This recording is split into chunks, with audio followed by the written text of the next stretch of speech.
ತಿಳ್ಕೊಳ್ಳುವಂತಹ ಪ್ರಯತ್ನ ಅಷ್ಟೇ ಆಗಿರುತ್ತೆ. ಅದೇ ಪ್ರಕಾರವಾಗಿಯೇ ನಾವು ಇದನ್ನು ಎಕ್ಸಿಟ್ ಪೋಲ್ ರಿಸಲ್ಟ್ಗಳನ್ನು ಕೂಡ ನೋಡಬೇಕಾಗುತ್ತೆ. ಕರ್ನಾಟಕದಲ್ಲಿ ಯಾರು ಈ ಬಾರಿ ಗೆದ್ದು ಬೀಗ್ತಾರೆ, ಯಾರಿಗೆ ಈ ಬಾರಿ ಮತದಾರ ಒಲವನ್ನು ತೋರಿಸಿದ್ದಾರೆ. ಸಾಮಾನ್ಯವಾಗಿ ಕೇಂದ್ರದ ಚುನಾವಣೆಗಳು ಬಂದಂತಹ ಸಂದರ್ಭದಲ್ಲಿ ಭಾರತೀಯ ಜನತಾ ಪಕ್ಷಕ್ಕೆ 2004 ನಂತರ ಸತತವಾಗಿ ಹೆಚ್ಚು ಸೀಟ್ಗಳನ್ನು ಕರ್ನಾಟಕ ಕೊಡ್ತಾ ಬಂದಿತ್ತು. 2004ರಲ್ಲೂ ಕೂಡ ಅಷ್ಟೇ ಕರ್ನಾಟಕದಲ್ಲಿ ಫ್ರಾಕ್ಚರ್ಡ್ ಮ್ಯಾಂಡೇಟ್ ಬಂದಿದ್ರೂ ಕೂಡ ಸಂದರ್ಭದಲ್ಲಿ ಅತಂತ್ರ ವಿಧಾನಸಭೆ ನಿರ್ಮಾಣ ಆದರೂ ಕೂಡ ಜೊತೆಗೇ ನಡೆದಂತಹ ಲೋಕಸಭೆ ಚುನಾವಣೆಯಲ್ಲಿ ಮತದಾರ ಬಿಜೆಪಿಯ ಕಡೆಗೆ ಹೆಚ್ಚು ಒಲವನ್ನು ತೋರಿಸಿದ್ದು ಕೂಡ ಇತ್ತು. ಎಸ್, ನಾವು ಚರ್ಚೆಯನ್ನ ಮುಂದುವರಿಸೋಣ. ನಮ್ಮ ಜೊತೆಗೆ ಆಪ್ನ ವಕ್ತಾರರಾಗಿರುವಂತಹ ರವಿಚಂದ್ರ ಜಾಯ್ನ್ ಆಗಿದ್ದಾರೆ. ರವಿಚಂದ್ರ ಅವರೇ, ತಮ್ಮ ಪ್ರಕಾರ ಇಂಡಿಯಾ ಕೂಟ ಎಷ್ಟರ ಮಟ್ಟಿಗೆ ಈ ಬಾರಿ ತನ್ನ ಗುರಿಯನ್ನು ಸಾಧಿಸುವಲ್ಲಿ ಯಶಸ್ವಿಯಾಗಿದೆ, ವಿಶೇಷವಾಗಿ ದೆಹಲಿ ಪಂಜಾಬ್ ವಿಚಾರಕ್ಕೆ ಬಂದಾಗ? ಯಾಕಂದರೆ ಅದು ಆಪ್ ಬಹಳ ದೊಡ್ಡ ಮಟ್ಟದಲ್ಲಿ ಕಂಟೆಸ್ಟ್ ಮಾಡಿರುವಂಥದ್ದು. ಪಂಜಾಬ್ನಲ್ಲಿ ಅಲಯನ್ಸ್ ಇಲ್ಲದೇ ಕಂಟೆಸ್ಟ್ ಮಾಡಿದಿರಿ. ಯಾವ ಸ್ವರೂಪದಲ್ಲಿ ಗೆಲ್ಲುವಂತಹ ವಿಶ್ವಾಸ ಇದೆ?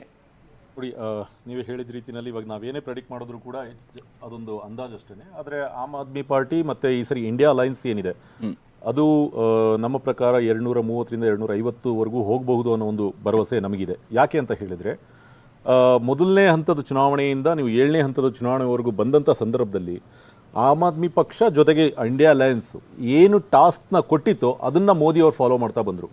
ನಾವಿವಾಗ ಅವರ ಫೇಲ್ಯೂರ್ಸ್ ಅಥವಾ ಅವರ ಮೆರಿಟ್ಸ್ ಅಥವಾ ಡಿಮೆರಿಟ್ಸ್ ಮಾತಾಡೋದ್ರಲ್ಲಿ ಏನೂ ಅರ್ಥ ಇಲ್ಲ, ಬಿಕಾಸ್ ಚುನಾವಣೆ ಆಗೋಗಿದೆ, ಇದು ಹೋಟೆಲ್ಲ ಬಾಕ್ಸಲ್ಲಿದೆ. ಆದರೆ ಈ ಚುನಾವಣೆಯಲ್ಲಿ ಏನೇನಾಯಿತು ಅಂತ ನಾವು ನೋಡೋದಾದರೆ, ಮೊದಲನೇ ಹಂತದ ಚುನಾವಣೆಯಿಂದ 7ನೇ ಹಂತದ ಚುನಾವಣೆವರೆಗೂ 2014ರಲ್ಲಿ ನೋಡಿದರೆ ಮೋದಿ ಬರಬೇಕು ಅನ್ನೋ ಒಂದು ಭಾವನೆ ತುಂಬ ದೇಶದಲ್ಲೆಲ್ಲ ಇತ್ತು.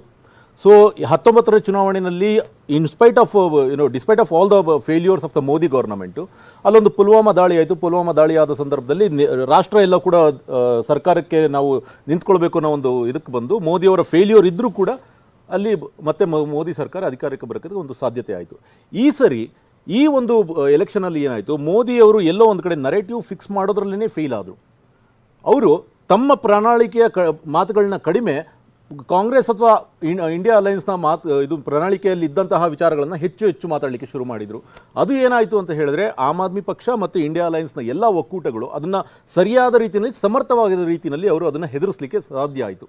ನಾವು ಏನೇನು ನರೇಷನ್ ಕೊಟ್ವಿ ಅದನ್ನು ಮೋದಿಯವರು ಫಾಲೋ ಮಾಡೋಕ್ಕೆ ಸ್ಟಾರ್ಟ್ ಮಾಡಿದರು. ಇಲ್ಲಿ ನೋಡಿ, 163 ನನ್ನ ನಂಬರ್ ಸ್ವಲ್ಪ ಹೆಚ್ಚು ಕಡಿಮೆ ಇರ್ಬೋದು, 163 ಕ್ಯಾಂಡಿಡೇಟ್ಸ್ಗಳನ್ನ ಅವರು ಚೇಂಜ್ ಮಾಡ್ತಾರೆ. ಅಂದರೆ ಯಾರು ಇಲ್ಲ ಲೋಕಸಭಾ ಎಲೆಕ್ಷನ್ಸ್ಗೆ ಸಿಟ್ಟಿಂಗ್ ಕ್ಯಾಂಡಿಡೇಟ್ಸ್ ಇದ್ದರು, ಅವ್ರನ್ನ ಚೇಂಜ್ ಮಾಡಿ ಹೊಸ ಕ್ಯಾಂಡಿಡೇಟ್ಸ್ನ ಆ ಕ್ಷೇತ್ರಗಳಿಗೆ ಹಾಕ್ತಾರೆ. ಅಂದರೆ ಎಲ್ಲೋ ಒಂದು ಕಡೆ BJP ತನ್ನ ಇದನ್ನು ಎಕ್ಸಿಕ್ಯೂಷನಲ್ಲಿ ಫೇಲ್ ಆಗಿದೆ ಅಂತ ಅವರೇ ಸ್ಯಾಟಿಸ್ಫ್ಯಾಕ್ಷನ್ಸ್ ಇದ್ದಾರೆ. ಆದರೆ ಇಲ್ಲಿ ಏನಪ್ಪ ಅಂತ ಹೇಳಿದ್ರೆ, ಮೋದಿ ಮುಖ ನೋಡ್ಕೊಂಡು ನಮ್ಗೆ ಓಟ್ ಹಾಕಿ ಅಂತ ಕೇಳ್ತಾ ಇದ್ದಾರೆ. ಈ ಸರಿ ಇದು ಮೋದಿ ಎಲೆಕ್ಷನ್ಸ್ ರೀತಿ ಆಗಲಿಲ್ಲ. ಈ ಸರಿ ಏನಾಯಿತು, ಲೋಕಲ್ ಲೀಡರ್ಶಿಪ್ ಎಲೆಕ್ಷನ್ಸ್ ಜೊತೆಗೆ ಎಗ್ನೆಸ್ಟ್ ಮೋದಿ ಎಲೆಕ್ಷನ್ಸ್ ಅನ್ನೋ ರೀತಿಯಲ್ಲಿ ಆಯಿತು. ಇಲ್ಲಿ ಗೆದ್ದಂಥದ್ದು ಏನು ಅಂತ ಹೇಳಿದ್ರೆ, ನಮಗೆ ಸ್ಯಾಟಿಸ್ಫ್ಯಾಕ್ಷನ್ ಏನು ಅಂತ ಹೇಳಿದ್ರೆ, ಗೆದ್ದಂಥದ್ದು ಸಾಧ್ಯ ಆದಷ್ಟು ಲೋಕಲ್ ಲೀಡರ್ಶಿಪ್ ಇದೆ ಅನ್ನೋದು ನಮ್ಗೆ ಭರವಸೆ ಇದೆ. ಓಕೆ ರವಿಚಂದ್ರ, ಬರ್ತೀನಿ, ನಾನು ಮತ್ತೆ ವಿವರ ಬರ್ತೀನಿ. ಇಲ್ಲಿ ಅಶೋಕ್ ಗೌಡ್ರೆ, ಸಂವಿಧಾನ ಬದಲಾವಣೆ ಇದು ಬಹಳ ಮುಖ್ಯವಾಗಿ, ಸಂವಿಧಾನವನ್ನು ನಾವು ಅದು ನಮಗೆ ಎಲ್ಲ ಗ್ರಂಥಗಳಿಗಿಂತ ಕೂಡ ಶ್ರೇಷ್ಠವಾದದ್ದು ಅಂತೇಳಿ BJPಯವರು ಹೇಳ್ಕೊಂಡ್ರೂ ಕೂಡ ಜನ ನಂಬೋದಿಲ್ಲ ಅನ್ನುವಂತಹ ಸ್ವರೂಪದವರೆಗೂ ಅದನ್ನು ತೆಗೆದುಕೊಂಡು ಹೋದರು ಕಾಂಗ್ರೆಸ್ನವರು ಈ ಬಾರಿಯ ಚುನಾವಣೆಯಲ್ಲಿ. ನೋಡಿ, ಏನಂದರೆ ಕಾಂಗ್ರೆಸ್ನವರು ಈ ಜನ್ರೇಷನ್ ಏನಿದೆಯಲ್ಲ, ಈ ಜನ್ರೇಷನ್ನವರು 1 ನವಂಬರ್ 2 ನವಂಬರ್ 1976 ಆದಂಥ ಘಟನಾವಳಿಗಳನ್ನ ಮರೆತುಬಿಟ್ಟಿದ್ದಾರೆ. ಎಮರ್ಜೆನ್ಸಿ ಲಾಗು ಆಗಿದ್ದಂಥ ಸಂದರ್ಭದಲ್ಲಿ ಚುನಾವಣೆ ಘೋಷಣೆ ಹಾಕಿನ ಮುಂಚೆನೇ ಅಮೆಂಡ್ಮೆಂಟ್ 39 ಮತ್ತು ಅಮೆಂಡ್ಮೆಂಟ್ 42 ಮೂಲಕ 49 ಕ್ಲಾಸು ಅಮೆಂಡ್ಮೆಂಟ್ 42ಅಲ್ಲಿ, 13 ಕ್ಲಾಸು ಅಮೆಂಡ್ಮೆಂಟ್ 39ಅಲ್ಲಿ ಕಾನ್ಸ್ಟಿಟ್ಯೂಷನ್ ಬದಲಾವಣೆ ಮಾಡಿ, ಒಂದು ಚುನಾವಣೆ 5 ವರ್ಷಕ್ಕೆ ಇರಬೇಕು ಅಂದರೆ 6 ವರ್ಷ ಮಾಡಿ, president power, judiciary power, governor power, speaker ಪವರ್ನೆಲ್ಲ ಕಟ್ ಮಾಡಿ, ಅದಾದಮೇಲೆ ಹೇರಬಾರ್ದಂತಹ ಪದಗಳನ್ನೆಲ್ಲ ಏರಿ, ಈಗಾಗಲೇ ಚರ್ಚೆ ಆಗಿತ್ತು ಸೆಕ್ಯುಲರ್ ಪದ ಇರಬೇಕು ಭಾರತದ ಸಂವಿಧಾನದಲ್ಲಿ ಅಥವಾ ಇಲ್ಲೋ ಅಂತ ಹೇಳಿ. ಅಂಬೇಡ್ಕರ್ ಅವರು ಬೇಡ, ಯಾಕಂದರೆ ಭಾರತದ ಸಂವಿಧಾನ ಏನಿದೆ ಮೂಲ ಸಂಸ್ಕೃತಿನಲ್ಲೇ ಸೆಕ್ಯುಲರ್ ಇದೆ, ಅದರಿಂದಾಗಿ ಬೇಡ ಅಂತ ಇಂಥ ಪದಗಳನ್ನೆಲ್ಲ ಹೇಳಿ ಅಮೆಂಡ್ಮೆಂಟ್ ಮಾಡಿ 368 ಮೂಲಕ ನಾವು ಹೇಳ್ತಿರ್ತಕ್ಕಂಥದ್ದು ಏನು, ಯಾವುದನ್ನು ಅನವಶ್ಯಕತೆ ಆಯಿತು 43rd 44th ಅಮೆಂಡ್ಮೆಂಟ್ ಆದಮೇಲೆ ಉಳ್ಕೊಂಡಿದ್ದಂತಹ ಅಮೆಂಡ್ಮೆಂಟ್ಸ್ ಏನಿತ್ತು, ಸೆಕ್ಯುಲರ್ ಅನ್ನೋ ಪದ ಇರ್ಬೋದು, ಬೇರೆ ಎಲ್ಲನೂ ಇದು ಅಮೆಂಡ್ಮೆಂಟ್ ಆಗಬೇಕು ಅನ್ನತಕ್ಕಂಥದ್ದು ತುಂಬ ಜನದ ಆಶ್ವಾಸನೆ. ಅದರಿಂದಾಗಿ ನಾವೇನು ಹೇಳ್ತಿದ್ದೀವಿ ಇದು ಅಮೆಂಡ್ ಮಾಡೋಣ ಅಂತ ಹೇಳ್ತೀವಿ. ಆದರೆ ಅಮೆಂಡ್ಮೆಂಟ್ ಚೇಂಜ್ ಅಂತ ಅಂದ್ಬಿಟ್ರು. ಚೇಂಜ್ಗೆ ಮತ್ತು ಅಮೆಂಡ್ಮೆಂಟ್ಗೆ ತುಂಬ ವ್ಯತ್ಯಾಸ. ನಾಯಕರು ಹೇಳಿದ್ದು ಬದಲಾವಣೆ ಮಾಡ್ತೀವಿ ಅಲ್ಲ ಅದನ್ನ ಪದ ಏನಿದೆಯಲ್ಲ ಬದಲಾವಣೆನ ಅಮೆಂಡ್ಮೆಂಟ್ ಅಂತ ಹೇಳಬೇಕಿತ್ತು. ಕೆಲಸ ನಿಮ್ಮ ಪಕ್ಷ ಮಾಡಲಿಲ್ಲ ಅಂತ ನೋಡಿ, ಒಂದೇನು ಆ ಜವಾಬ್ದಾರಿಯನ್ನು ನಿಭಾಯಿಸಬೇಕಾಗಿತ್ತ ಇಲ್ವಾ? ದೇಶದ ಸಂವಿಧಾನದ ಅಡಿಯಲ್ಲಿ ನೀವು ರಾಷ್ಟ್ರವನ್ನ ಆಡಳಿತ ನಡೆಸ್ತಾ ಇರೋದು. ಕನ್ನಡ ಪದಗಳಿಗೆ ಮತ್ತು ಆಂಗ್ಲ ಪದಗಳಿಗೆ ಇರತಕ್ಕಂತ ವ್ಯತ್ಯಾಸನೇ ಇದು. ಬದಲಾವಣೆ ಮತ್ತು ಅಮೆಂಡ್ಮೆಂಟ್ಗೆ ನಾವೇನ್ ಹೇಳ್ಬೇಕು, ತಿದ್ದುಪಡಿ ಅಂತ ಹೇಳ್ಬೇಕು.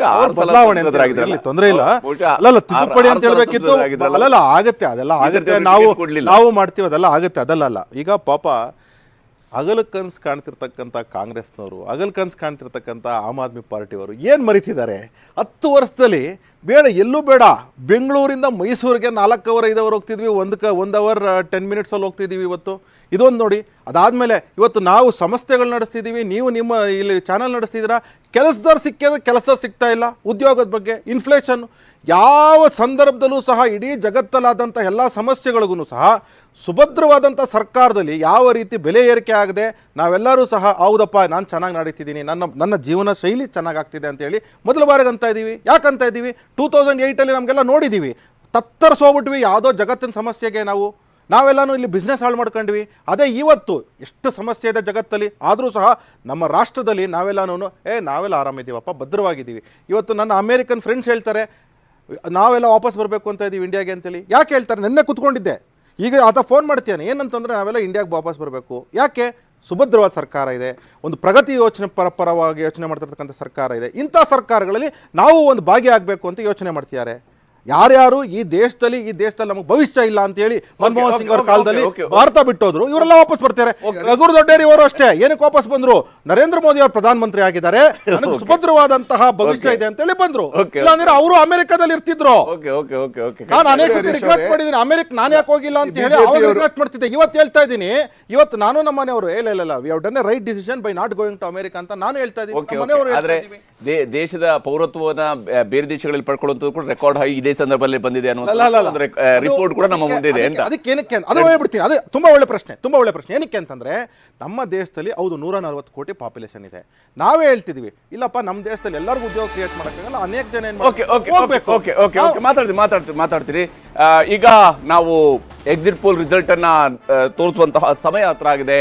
ಯಾವ್ಯಾವ ರಾಜ್ಯದಲ್ಲಿ ಏನಾಗಿದೆ? ತಮಿಳುನಾಡಿನಲ್ಲಿ ಖಾತೆ ತೆರೆಯುತ್ತಾ ಭಾರತೀಯ ಜನತಾ ಪಕ್ಷ ಈ ಬಾರಿ ಅಂತೇಳಿ, ಅಂದ್ರೆ ಕಳೆದ ಬಾರಿ ಯಾವುದೇ ಗೆಲುವನ್ನು ದಾಖಲಿಸಿಕೊಳ್ಳೋಕೆ ಸಾಧ್ಯ ಆಗಿರಲಿಲ್ಲ. 2014ರಲ್ಲಿ ಅವರು ಒಂದು ಕ್ಷೇತ್ರವನ್ನು ಗೆದ್ದಿದ್ರು ಬಿಜೆಪಿಯವರು ತಮಿಳುನಾಡಿನಲ್ಲಿ. ಆದ್ರೆ ಈಗ ಮತ್ತೆ ತಮಿಳುನಾಡಿನಲ್ಲಿ ಬಿಜೆಪಿ ಖಾತೆ ತೆರೆಯುತ್ತಾ, ವರ್ಕೌಟ್ ಆಗುತ್ತಾ ಮೋದಿಯವರ ದ್ರಾವಿಡ ಅಸ್ತ್ರ DMK AIDMK ಕೋಟೆಯನ್ನ ಎಷ್ಟು ಮಟ್ಟಿಗೆ ಭೇದಿಸುವಲ್ಲಿ ಯಶಸ್ವಿಯಾಗಿದೆ ಭಾರತೀಯ ಜನತಾ ಪಕ್ಷ ಅನ್ನುವಂಥದ್ದು. ಕಚ್ಚತೀವ್ರಂತಹ ವಿಚಾರಗಳನ್ನು ಕೂಡ ಅಲ್ಲಿ ಪ್ರಸ್ತಾಪ ಮಾಡಿದ್ರು. ಇನ್ನು ಕರ್ನಾಟಕದಲ್ಲಿ ಗ್ಯಾರಂಟಿಗಳು ಯಾರ ಕೈ ಹಿಡಿದಿದ್ದಾವೆ? ಮೋದಿ ಗ್ಯಾರಂಟಿ ಅನ್ನೋದನ್ನ ಬಿಜೆಪಿಯವರು ಹೇಳ್ತಾ ಇದ್ರು. ಆದರೆ ಕಾಂಗ್ರೆಸ್ ತಾನು ಕೊಟ್ಟಿರುವಂತಹ ಗ್ಯಾರಂಟಿಯನ್ನ ಹೇಳ್ತಾ ಬಂದಿತ್ತು. ಗ್ಯಾರಂಟಿಗಳು ಕಾಂಗ್ರೆಸ್ನ ಕೈ ಹಿಡಿಯೋದಕ್ಕೆ ಸಾಧ್ಯ ಆಗಿದೆಯಾ?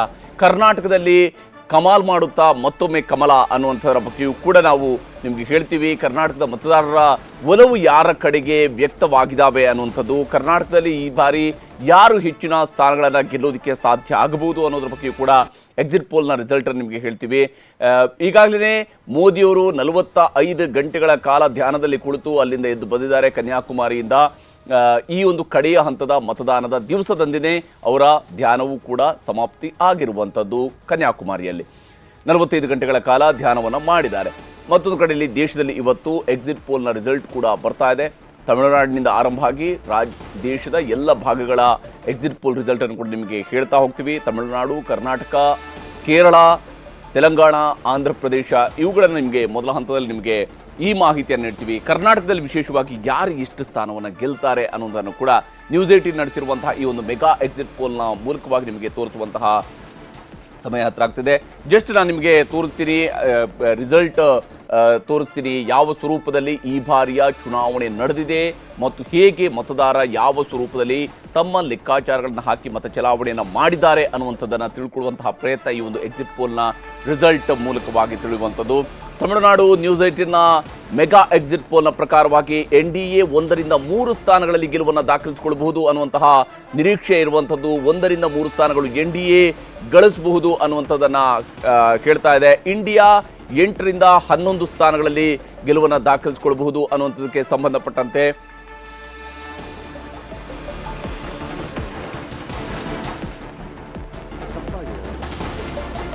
ಕೇರಳ ಇರ್ಬೇಕು ನೋಡಿ ಅದು. ಕೇರಳ ಇರ್ಬೇಕು.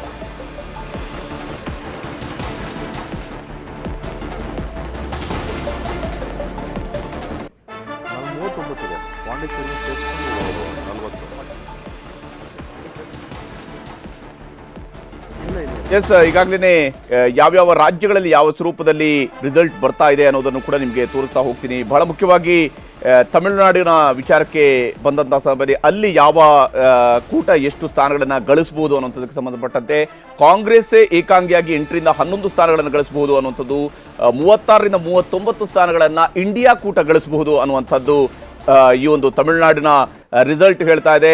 36ರಿಂದ 39 ಸ್ಥಾನಗಳನ್ನು ತಮಿಳುನಾಡಿನಲ್ಲಿ ಇಂಡಿಯಾ ಕೂಟ ಗಳಿಸಬಹುದು. ಕಾಂಗ್ರೆಸ್ ಏಕಾಂಗಿಯಾಗಿನೇ ಸುಮಾರು 8ರಿಂದ 11, ಭಾರತೀಯ ಜನತಾ ಪಕ್ಷ 1ರಿಂದ 3 ಸ್ಥಾನಗಳನ್ನು ಗಳಿಸಬಹುದು ಅಂತೇಳಿ, ಅದು NDAಯ ನಂಬರ್ ಆಗಿಯೂ ಕೂಡ ಕನ್ವರ್ಟ್ ಆಗ್ತಾ ಇರುವಂಥದ್ದು. 1ರಿಂದ 3 ಸ್ಥಾನಗಳನ್ನು NDA ಗಳಿಸಬಹುದು ಅನ್ನುವಂಥದ್ದನ್ನ ತಮಿಳುನಾಡಿಗೆ ಸಂಬಂಧಪಟ್ಟಂತೆ ಇರುವಂತಹ ಎಕ್ಸಿಟ್ ಪೋಲ್ನ ರಿಸಲ್ಟ್ ಹೇಳ್ತಾ ಇದೆ. ಇಲ್ಲಿ ಮತ್ತೊಂದು ಬಾರಿ ದೊಡ್ಡ ದಿಗ್ವಿಜಯವನ್ನು ಸಾಧಿಸೋದಕ್ಕೆ ಇಂಡಿಯಾ ಕೂಟಕ್ಕೆ ಸಾಧ್ಯ ಆಗಬಹುದು. 0ಯಿಂದ 2 ಮಾತ್ರ ಇತರರು ಗೆಲ್ಲೋದಕ್ಕೆ ಸಾಧ್ಯ ಅನ್ನುವಂಥದ್ದು. ಅಂದರೆ AIDMK ಖಾತೆ ತೆರೆಯಲೂಬಹುದು, ತೆರೆಯದೇನೂ ಇರಬಹುದು ಅನ್ನುವಂತಹ ವಾತಾವರಣ ಸದ್ಯಕ್ಕಿದೆ. ಒಂದು ಸ್ಥಾನವನ್ನಂತೂ ಭಾರತೀಯ ಜನತಾ ಪಕ್ಷ ಗೆಲ್ಲುವ ಸಾಧ್ಯತೆ ನಿಚ್ಚಳವಾಗಿ ಗೋಚರಿಸ್ತಾ ಇದೆ ತಮಿಳುನಾಡಿನಲ್ಲಿ ಅನ್ನುವಂಥದ್ದು ಸದ್ಯಕ್ಕಿರುವಂತಹ ಈ ಒಂದು ಎಕ್ಸಿಟ್ ಪೋಲ್ನ ರಿಸಲ್ಟ್ನ ಪ್ರಕಾರವಾಗಿ ಹೋಗೋದಿದ್ರೆ 39 ಸ್ಥಾನಗಳ ಪೈಕಿ 1ರಿಂದ 3 ಸ್ಥಾನಗಳು NDA, ಇಂಡಿಯಾಗೆ 36ರಿಂದ 39 ಸ್ಥಾನಗಳು ಸಿಗಬಹುದು ಅನ್ನುವಂಥದ್ದು. ಹಾಗೆಯೇ ಇದರಲ್ಲಿ ಈ ಇಂಡಿಯಾ ಗಳಿಸಬಹುದಾಗಿರುವಂತಹ ಸ್ಥಾನಗಳ ಪೈಕಿ ಕಾಂಗ್ರೆಸ್ ಏಕಾಂಗಿಯಾಗಿಯೇ 8ರಿಂದ 11 ಸ್ಥಾನಗಳಲ್ಲಿ ತನ್ನ ಒಟ್ಟು ಗಳಿಕೆಯನ್ನು ಹೆಚ್ಚಳ ಮಾಡಿಕೊಳ್ಳುವಂತಹ ಸಾಧ್ಯತೆಯು ಕೂಡ ಈ ಬಾರಿ ಕಾಂಗ್ರೆಸ್ಗೆ ಅವಕಾಶ ಕಂಡು ಬರ್ತಾ ಇದೆ. ಬಿಜೆಪಿ 1ರಿಂದ 3 ಸ್ಥಾನಗಳನ್ನು ಅಥವಾ NDA 1ರಿಂದ 3 ಸ್ಥಾನಗಳನ್ನು ಮಾತ್ರ ಗಳಿಸೋದಕ್ಕೆ ಸಾಧ್ಯ ಆಗತ್ತೆ ಅನ್ನುವಂಥದ್ದು ಸದ್ಯಕ್ಕೆ ತಮಿಳುನಾಡಿನಿಂದ ಸಿಗ್ತಾ ಇರುವಂತಹ ಮಾಹಿತಿ. ಬಹುಶಃ ರಘುದೊಡ್ಡೇರಿಯವರೇ, ಆರಂಭಿಕವಾಗಿಯೇ ತಮಿಳುನಾಡಿನ ವಿಚಾರಕ್ಕೆ ಬಂದಾಗ ಇಂಡಿಯಾ ಕೂಟದವರೆಗೂ ಒಂದು ಖುಷಿಯ ರೀತಿಯಲ್ಲಿ ಓಪನಿಂಗ್, ಬಟ್ ಅದು ಉಳಿದ ಕಡೆಗಳಲ್ಲೂ ಕೂಡ ಹೆಂಗೆ ವಿಸ್ತರಿಸುತ್ತೆ? ಖಂಡಿತವಾಗ್ಲೂ ಹಾಗೆ ಆಗುತ್ತೆ. ಎಸ್ಪೆಷಲಿ ಏನು ದಕ್ಷಿಣ ಭಾರತದಲ್ಲಿ ಏನು BJP ಮುಕ್ತ ಏನು ಆಡಳಿತ ಮುಕ್ತ ಆಗಿದೆ ಆಲ್ರೆಡಿ. ಸೊ ಏನು ತಮಿಳ್ನಾಡಿನಲ್ಲಿ ಅವರು ಯಾವಾಗಲೂ ಲಾಸ್ಟ್ ಟೈಮ್ 1 ಸೀಟನ್ನು ಗೆದ್ದಿದ್ದನ್ನು ಬಿಟ್ಟರೆ ಅವರು ಏನು ಓವರಾಲ್ ಆಗಿ ಖಾತೆ ತೆಗೆಯುವಂಥ ಒಂದು ಅವಕಾಶವೂ ಕೂಡ ಇಲ್ಲ. ಯಾಕೆ ಅಂತಂದರೆ ಅವರ ಏನು ತಮಿಳ್ನಾಡಿನ ಇದೆ ಹೇಗೆ ಅಂತಂದರೆ ದ್ರಾವಿಡ ಪಕ್ಷಗಳೇನಿದೆ, ದ್ರಾವಿಡ ಪಕ್ಷಗಳು ಸ್ಟ್ರಾಂಗ್ ಆಗಿರೋದ್ರಿಂದ ಅಲ್ಲಿ BJPಯನ್ನು ಪೆನೆಟ್ರೇಟ್ ಮಾಡೋಕ್ಕೆ ತುಂಬ ಪ್ರಯತ್ನ ಮಾಡಿದ್ರು ಕೂಡ, ಏನು ಅಣ್ಣಾಮಲೈ ಅವರು ಪ್ರಯತ್ನ ಮಾಡಿದ್ರು ಕೂಡ ಅದಾಗಲ್ಲ. ಯಾಕೆ ಅಂತಂದರೆ ಜನರು ಅವರನ್ನು ನಂಬುವಂಥ ಒಂದು ಪರಿಸ್ಥಿತಿಗೆ ಇಲ್ಲಿವರೆಗೂ ಬಂದಿಲ್ಲ. ಯಾಕೆಂದರೆ ಆ ರೀತಿ ಪಕ್ಷ ನಡ್ಕೊಂಡಿಲ್ಲ ಅಂತೇಳಿ ಹಾಗಾಗಿ ಈ ರಿಸಲ್ಟ್ ಕಾಣ್ತಾ ಇದೆ. ಇದು ಕರ್ನಾಟಕ ಇದು ಇಡೀ ದಕ್ಷಿಣ ಭಾರತದಲ್ಲಿ BJP ಏನೋ ಕರ್ನಾಟಕದಲ್ಲೂ ಕೂಡ ಕಳ್ಕೊಳ್ತಾ ಇರೋದ್ರಿಂದ ಓವರಾಲ್ಗೆ ಕಾಂಗ್ರೆಸ್ ಇಡೀ ದಕ್ಷಿಣ ಭಾರತದಲ್ಲಿ 50ಕ್ಕಿಂತ ಹೆಚ್ಚು ಸೀಟ್ಗಳನ್ನು ಗೆಲ್ಲುವಂಥ ಸಾಧ್ಯತೆ ಜಾಸ್ತಿ ಇದೆ. ಇದು ಇಂಡಿಯಾ ಮೈತ್ರಿಕೂಟ ಅಲ್ಲ, ಕಾಂಗ್ರೆಸ್ಸಿನ 50 ಕ್ಲೋಸ್ ಟು 50 ಸೀಟನ್ನು ಗೆಲ್ಲುವಂಥ ಸಾಧ್ಯತೆ ಇದೆ. ಅದು ಇದು ತಮಿಳುನಾಡಿನಿಂದ ಆರಂಭವಾಗಿ ದಕ್ಷಿಣ ಭಾರತದ ಎಲ್ಲ ರಾಜ್ಯಗಳಲ್ಲಿ ನಾವು ಸ್ವೀಪ್ ಮಾಡುವಂಥ ಒಂದು ಕೆಲಸವನ್ನು ನಾವು ಆಲ್ಮೋಸ್ಟ್ ಮಾಡ್ತಿದ್ದೇವೆ. ಸೊ ಕರ್ನಾಟಕದಲ್ಲಿ ನಾವು ಏನು ಎಲ್ಲರೂ ಹೇಳೋ ಪ್ರಕಾರ ನಾವು 18ರಿಂದ 22 ಸ್ಥಾನಗಳನ್ನು ಏನು ಗ್ಯಾರಂಟಿ ನಮಗೆ ವರ್ಕೌಟ್ ಆಗಿದೆ. ಅದು ಗ್ಯಾರಂಟಿಗಿಂತ ಮುಖ್ಯವಾಗಿ ಕರ್ನಾಟಕ ಕಳೆದ 10 ವರ್ಷದಿಂದ BJP ಸರ್ಕಾರದ ವೈಫಲ್ಯಗಳಾದ ಬೆಲೆ ಏರಿಕೆ ಮತ್ತು ನಿರುದ್ಯೋಗ, ಇದು ನಿಜವಾಗ್ಲೂ ಇಲ್ಲಿವರೆಗೂ ಏನು ಹೇಳ್ತಾರೋ ಒಂದು ಸ್ಲೋಗನನ್ನು ಹೇಳಿ ಜನರಲ್ಲಿ ಆಸೆಯನ್ನು ಸೃಷ್ಟಿಸುವಂಥ ಒಂದು ಪ್ರಯತ್ನವನ್ನು ಮಾಡ್ತಾಯಿದ್ರು. ಆ ಆಸೆಗಳು ಜನಸಾಮಾನ್ಯನಾಗಿ ನನಗೆ at the end of the day ಹೊಟ್ಟೆ ಹಸಿದಾಗ ಊಟ ಬೇಕೇ ಹೊರತು ನಾನು ನಿನಗೆ ಬಿರಿಯಾನಿ ಕೊಡ್ತೀನಿ ಅಂತಂದ್ರೆ ಆಗಲ್ಲ. ಕೊನೆಗೆ ಒಂದು ಚಿತ್ರಾನ್ನ ಸಿಕ್ಕಿದ್ರು ಸಾಕು ಅನ್ನೋ ಒಂದು ಪರಿಸ್ಥಿತಿ ಇರ್ತಕ್ಕಂಥ ಜನರಿಗೆ, ಹೊಟ್ಟೆ ಹಸಿರೋರಿಗೆ ಬಿರಿಯಾನಿ ಕೊಡ್ತೀನಿ ವೆಯ್ಟ್ ಮಾಡಿ ಅಂತಂದ್ರೆ ವೆಯ್ಟ್ ಮಾಡೋದಿಲ್ಲ. ಯಾಕೆಂದರೆ ಕಳೆದ 10 ವರ್ಷದಲ್ಲಿ BJP ಸರ್ಕಾರ NDA ಸರ್ಕಾರ ಮಾಡಿದಂಥ ಆಸೆಯನ್ನು ತೋರಿಸುವಂಥ ಪ್ರಯತ್ನದಲ್ಲಿ ಅಂಗೈಯಲ್ಲೇ ಆಕಾಶವಂತ ತೋರಿಸುವಂಥ ಒಂದು ಪ್ರಯತ್ನವನ್ನು ಮಾಡಿ ಇವತ್ತು ವಿಫಲರಾಗಿದ್ದಾರೆ. ಅವ್ರು at the end of the day ನನಗೆ ಬೇಕಾಗಿರೋದು ನನಗೆ ಸವಲತ್ತುಗಳನ್ನು ಕೊಡಿ, ನನಗೆ ಬೆಲೆ ಏರಿಕೆ ಜಾಸ್ತಿ ಆಗಿದೆ, ಬೆಲೆ ಕಮ್ಮಿ ಮಾಡಿ, ಕೇವಲ 430 ಇರ್ತಕ್ಕಂಥ ಒಂದು ಸಿಲಿಂಡರ್ ಬೆಲೆಯನ್ನು 1100ಕ್ಕೆ ತೆಗೆದುಕೊಳ್ಳೋದಂಥ ವಾಸ್ತವ ಇದು. ಇಲ್ಲೇನು ನೀವು ಇಲ್ಲಿವರೆಗೂ ಏನೋ ಮಾತಾಡಿದ್ರೆ ನಮಗೆ ಕಾಣಿಸಲ್ಲ ಅಂತ ಹೇಳ್ತಿದ್ರು. ಸೊ ಅದು ಜನತೆಗೆ ನಿಜವಾಗ್ಲೂ ಕೈ ಸುಟ್ಟಿದೆ, ಜೀವ ಸುಟ್ಟಿದೆ. ಏನೋ ಅದನ್ನು ಈ ಎಲೆಕ್ಷನಲ್ಲಿ ತೋರಿಸಿದ್ದಾರೆ. ಖಂಡಿತ ರಘುದೊಡ್ಡೇರಿಯವರೇ, ಇದು ತಮಿಳುನಾಡಿಗೆ ಸಂಬಂಧಪಟ್ಟಂತೆ ಇರುವಂತಹ ಅಂಕಿಅಂಶಗಳು. ತಮಿಳುನಾಡಿನಲ್ಲಿ BJP ಈ ಬಾರಿ ಮತ್ತೆ ಖಾತೆ ತೆರೆಯುವಂಥದ್ದು ಪಕ್ಕಾನ ಅನ್ನುವಂಥದ್ದು. ಯಾಕಂದರೆ ಬಹುತೇಕ 1 ಸೀಟನ್ನಂತೂ ಗೆಲ್ಲಬಹುದು ಅನ್ನುವಂಥದ್ದಕ್ಕೆ ಸಂಬಂಧಪಟ್ಟಂತಹ ವಿಚಾರವೂ ಕೂಡ ಇಲ್ಲಿ ಕಂಡು ಬರ್ತಾ ಇದೆ. ಬಹಳಷ್ಟು ಅಂಶಗಳು ತಮಿಳುನಾಡಿನಲ್ಲಿ ಈ ಬಾರಿ ಕೆಲಸ ಮಾಡಿದಾವೆ ಮತ್ತು ತಮಿಳುನಾಡಿನಲ್ಲಿ ಚುನಾವಣೆಗೆ ಮುಂಚಿತವಾಗಿಯೇ ಕಚ್ಚತೀವ್ರಂತಹ ವಿಚಾರವನ್ನು ಕೂಡ ಪ್ರಧಾನಿ ಮೋದಿಯವರು ಪ್ರಸ್ತಾಪಿಸಿರುವಂಥದ್ದು ಆಯಿತು. ಆದರೆ ತಮಿಳುನಾಡು ಸರ್ಕಾರ, ಅಲ್ಲಿನ MK ಸ್ಟಾಲಿನ್ ಅವರ ನೇತೃತ್ವ, ಆ ನೇತೃತ್ವದ ಜೊತೆಗೇ ಕಾಂಗ್ರೆಸ್ ಕೂಡ ನೆಗೋಷಿಯೇಟ್ ಮಾಡಿ ತನ್ನ ಸೀಟ್ಗಳನ್ನು ಹೆಚ್ಚಳ ಮಾಡ್ಕೊಳ್ಳೋದಕ್ಕೆ ಮಾಡ್ಕೊಂಡಿರುವಂತಹ ಪ್ರಯತ್ನ, ಇದೆಲ್ಲದರ ಭಾಗವಾಗಿದೆ. ಕಾಂಗ್ರೆಸ್ ಕೂಡ ಅಷ್ಟು ಸೀಟ್ಗಳನ್ನು ಕಡೆಯದಾಗಿ ಬಿಟ್ಟುಕೊಟ್ಟಿರುವಂಥದ್ದು. DMK ಒಂದು ಹಂತದಲ್ಲಿ ಕೇವಲ 6 ಸೀಟು ಮಾತ್ರ ಬಿಟ್ಟುಕೊಡ್ತೀವಿ ಅನ್ನುವಂಥವರೆಗೂ ಕೂಡ ಇತ್ತು. ಅದು ತಮ್ಮ ಒಂದು ಗೌರವಯುತವಾಗಿರುವಂತಹ ಪಾಲ್ ನಮಗೆ ಬೇಕು ಅನ್ನುವಂಥ ರೀತಿಯಲ್ಲಿ ಕಾಂಗ್ರೆಸ್ ಕೂಡ ಈಗ ಕರ್ನಾಟಕದ ಒಂದು ಮೆಗಾ ಎಕ್ಸಿಟ್ ಪೋಲ್ ಇವಾಗ ಹೊರಬರ್ತಾ ಇರುವಂಥದ್ದು. ಕರ್ನಾಟಕದಲ್ಲಿ ಬಿಜೆಪಿ 21ರಿಂದ 24 ಸೀಟ್ಗಳಲ್ಲಿ ಗೆಲ್ಲಬಹುದು ಅನ್ನೋದನ್ನ ಹೇಳ್ತಾ ಇದೆ. ಇದು ಬಿಜೆಪಿ ಮತ್ತು JDSನ ಮೈತ್ರಿಕೂಟ ಜೊತೆಯಾಗಿ 21ರಿಂದ 24 ಸೀಟ್ಗಳನ್ನು ಗೆಲ್ಲಬಹುದು ಅನ್ನುವಂತಹದ್ದು ಇರ್ತಾ ಇರುವಂತಹ ಮಾಹಿತಿ. ಕಾಂಗ್ರೆಸ್ 3ರಿಂದ 7 ಸೀಟ್ಗಳಿಗೆ ಮಾತ್ರ ಸೀಮಿತ ಆಗಬಹುದು ಕರ್ನಾಟಕದಲ್ಲಿ ಅಂತೇಳಿ. ಕರ್ನಾಟಕದ ವಿಚಾರಕ್ಕೆ ಬಂದಂತಹ ಸಂದರ್ಭದಲ್ಲಿ ಇಲ್ಲಿ ಬಹಳಷ್ಟು ಅಂಶಗಳು ಕೆಲಸ ಮಾಡಿರುವಂತಹ ಸಾಧ್ಯತೆ, ಅಂದ್ರೆ ಎರಡು ನಿಖರವಾದಂತಹ ಅಂಶಗಳು ಇದ್ವು. ಅಂದ್ರೆ ಒಂದು, ಮೋದಿ ವೇವ್ ಕೆಲಸ ಮಾಡಿದ್ಯಾ ಇಲ್ವಾ ಅನ್ನುವಂಥದ್ದು. ಎರಡನೇದು, ಗ್ಯಾರಂಟಿ ಎಷ್ಟು ಮಟ್ಟಿಗೆ ಕೈ ಹಿಡಿದಿದೆ ಇಲ್ಲ ಅನ್ನುವಂಥದ್ದು. ಇದು ಬಹಳ ಪ್ರಮುಖವಾಗಿದ್ದಂತಹ ಅಂಶ ಆಗಿತ್ತು. ಕರ್ನಾಟಕದ ಮಟ್ಟಿಗೆ ಬಂದಂತಹ ಸಂದರ್ಭದಲ್ಲಿ ಕರ್ನಾಟಕದಲ್ಲಿ ಇರುವಂತಹ ಒಟ್ಟು ಅಂಕಿ ಅಂಶಗಳ ಆಧಾರದ ಮೇಲೆ ಹೋದಾಗ ಕರ್ನಾಟಕದಲ್ಲಿ ಬಿಜೆಪಿ 21ರಿಂದ 24 ಸೀಟ್ಗಳನ್ನು ಗೆಲ್ಲಬಹುದು. ಹಾಗೆಯೇ 3ರಿಂದ 7 ಸ್ಥಾನಗಳನ್ನು ಕಾಂಗ್ರೆಸ್ ಗಳಿಕೆ ಮಾಡಿಕೊಳ್ಳಬಹುದು ಅನ್ನುವಂಥದ್ದಿದೆ. ಜೊತೆಗೆ NDA ಮೈತ್ರಿಕೂಟದ ವಿಚಾರಕ್ಕೆ ಬಂದಾಗ 23ರಿಂದ 26 ಸೀಟ್ಗಳನ್ನು NDA ಮೈತ್ರಿಕೂಟ ಕರ್ನಾಟಕದಲ್ಲಿ ಗಳಿಸಬಹುದು ಅನ್ನುವಂತಹ ಒಂದು ನಿರೀಕ್ಷೆಯೂ ಕೂಡ ಇರುವಂಥದ್ದು. NDAನೇ 23-24. ಬಿಜೆಪಿ 21ರಿಂದ 24 ಸ್ಥಾನಗಳಲ್ಲಿ ಗೆಲ್ಲಬಹುದು ಅನ್ನುವಂತಹ ಒಂದು ನಿರೀಕ್ಷೆಯನ್ನ ಈ ಒಂದು ಎಕ್ಸಿಟ್ ಪೋಲ್ನ ಸಂದರ್ಭದಲ್ಲಿ ಸಿಗ್ತಾ ಇರುವಂಥದ್ದು. ಕರ್ನಾಟಕದ ಮಟ್ಟಿಗೆ 21ರಿಂದ 24, NDA 23ರಿಂದ 26 ಸೀಟ್ಗಳಲ್ಲಿ ಗೆಲುವನ್ನು ದಾಖಲಿಸಿಕೊಳ್ಳುವಂತಹ ಸಾಧ್ಯತೆ ಇದೆ ಅಂತ ಹೇಳಿ. ಕಾಂಗ್ರೆಸ್ 3ರಿಂದ 7 ಸ್ಥಾನಗಳು, ಇಂಡಿಯಾ ಕೂಡ ಅಂದ್ರೆ ಕಾಂಗ್ರೆಸ್ ಮಾತ್ರನೇ ಏಕಾಂಗಿಯಾಗಿ ಸ್ಪರ್ಧಿಸಿರೋದ್ರಿಂದಾಗಿ ಕಾಂಗ್ರೆಸ್ ಇಲ್ಲಿ 3ರಿಂದ 7 ಸ್ಥಾನಗಳನ್ನು ಗಳಿಸಬಹುದು. ಇಂಡಿಯಾ ಬ್ಲಾಕ್ನ ಒಟ್ಟು ಗಳಿಕೆಯು ಕೂಡ ಕೇವಲ ಇಷ್ಟಕ್ಕೆ ಸೀಮಿತ ಆಗಬಹುದು.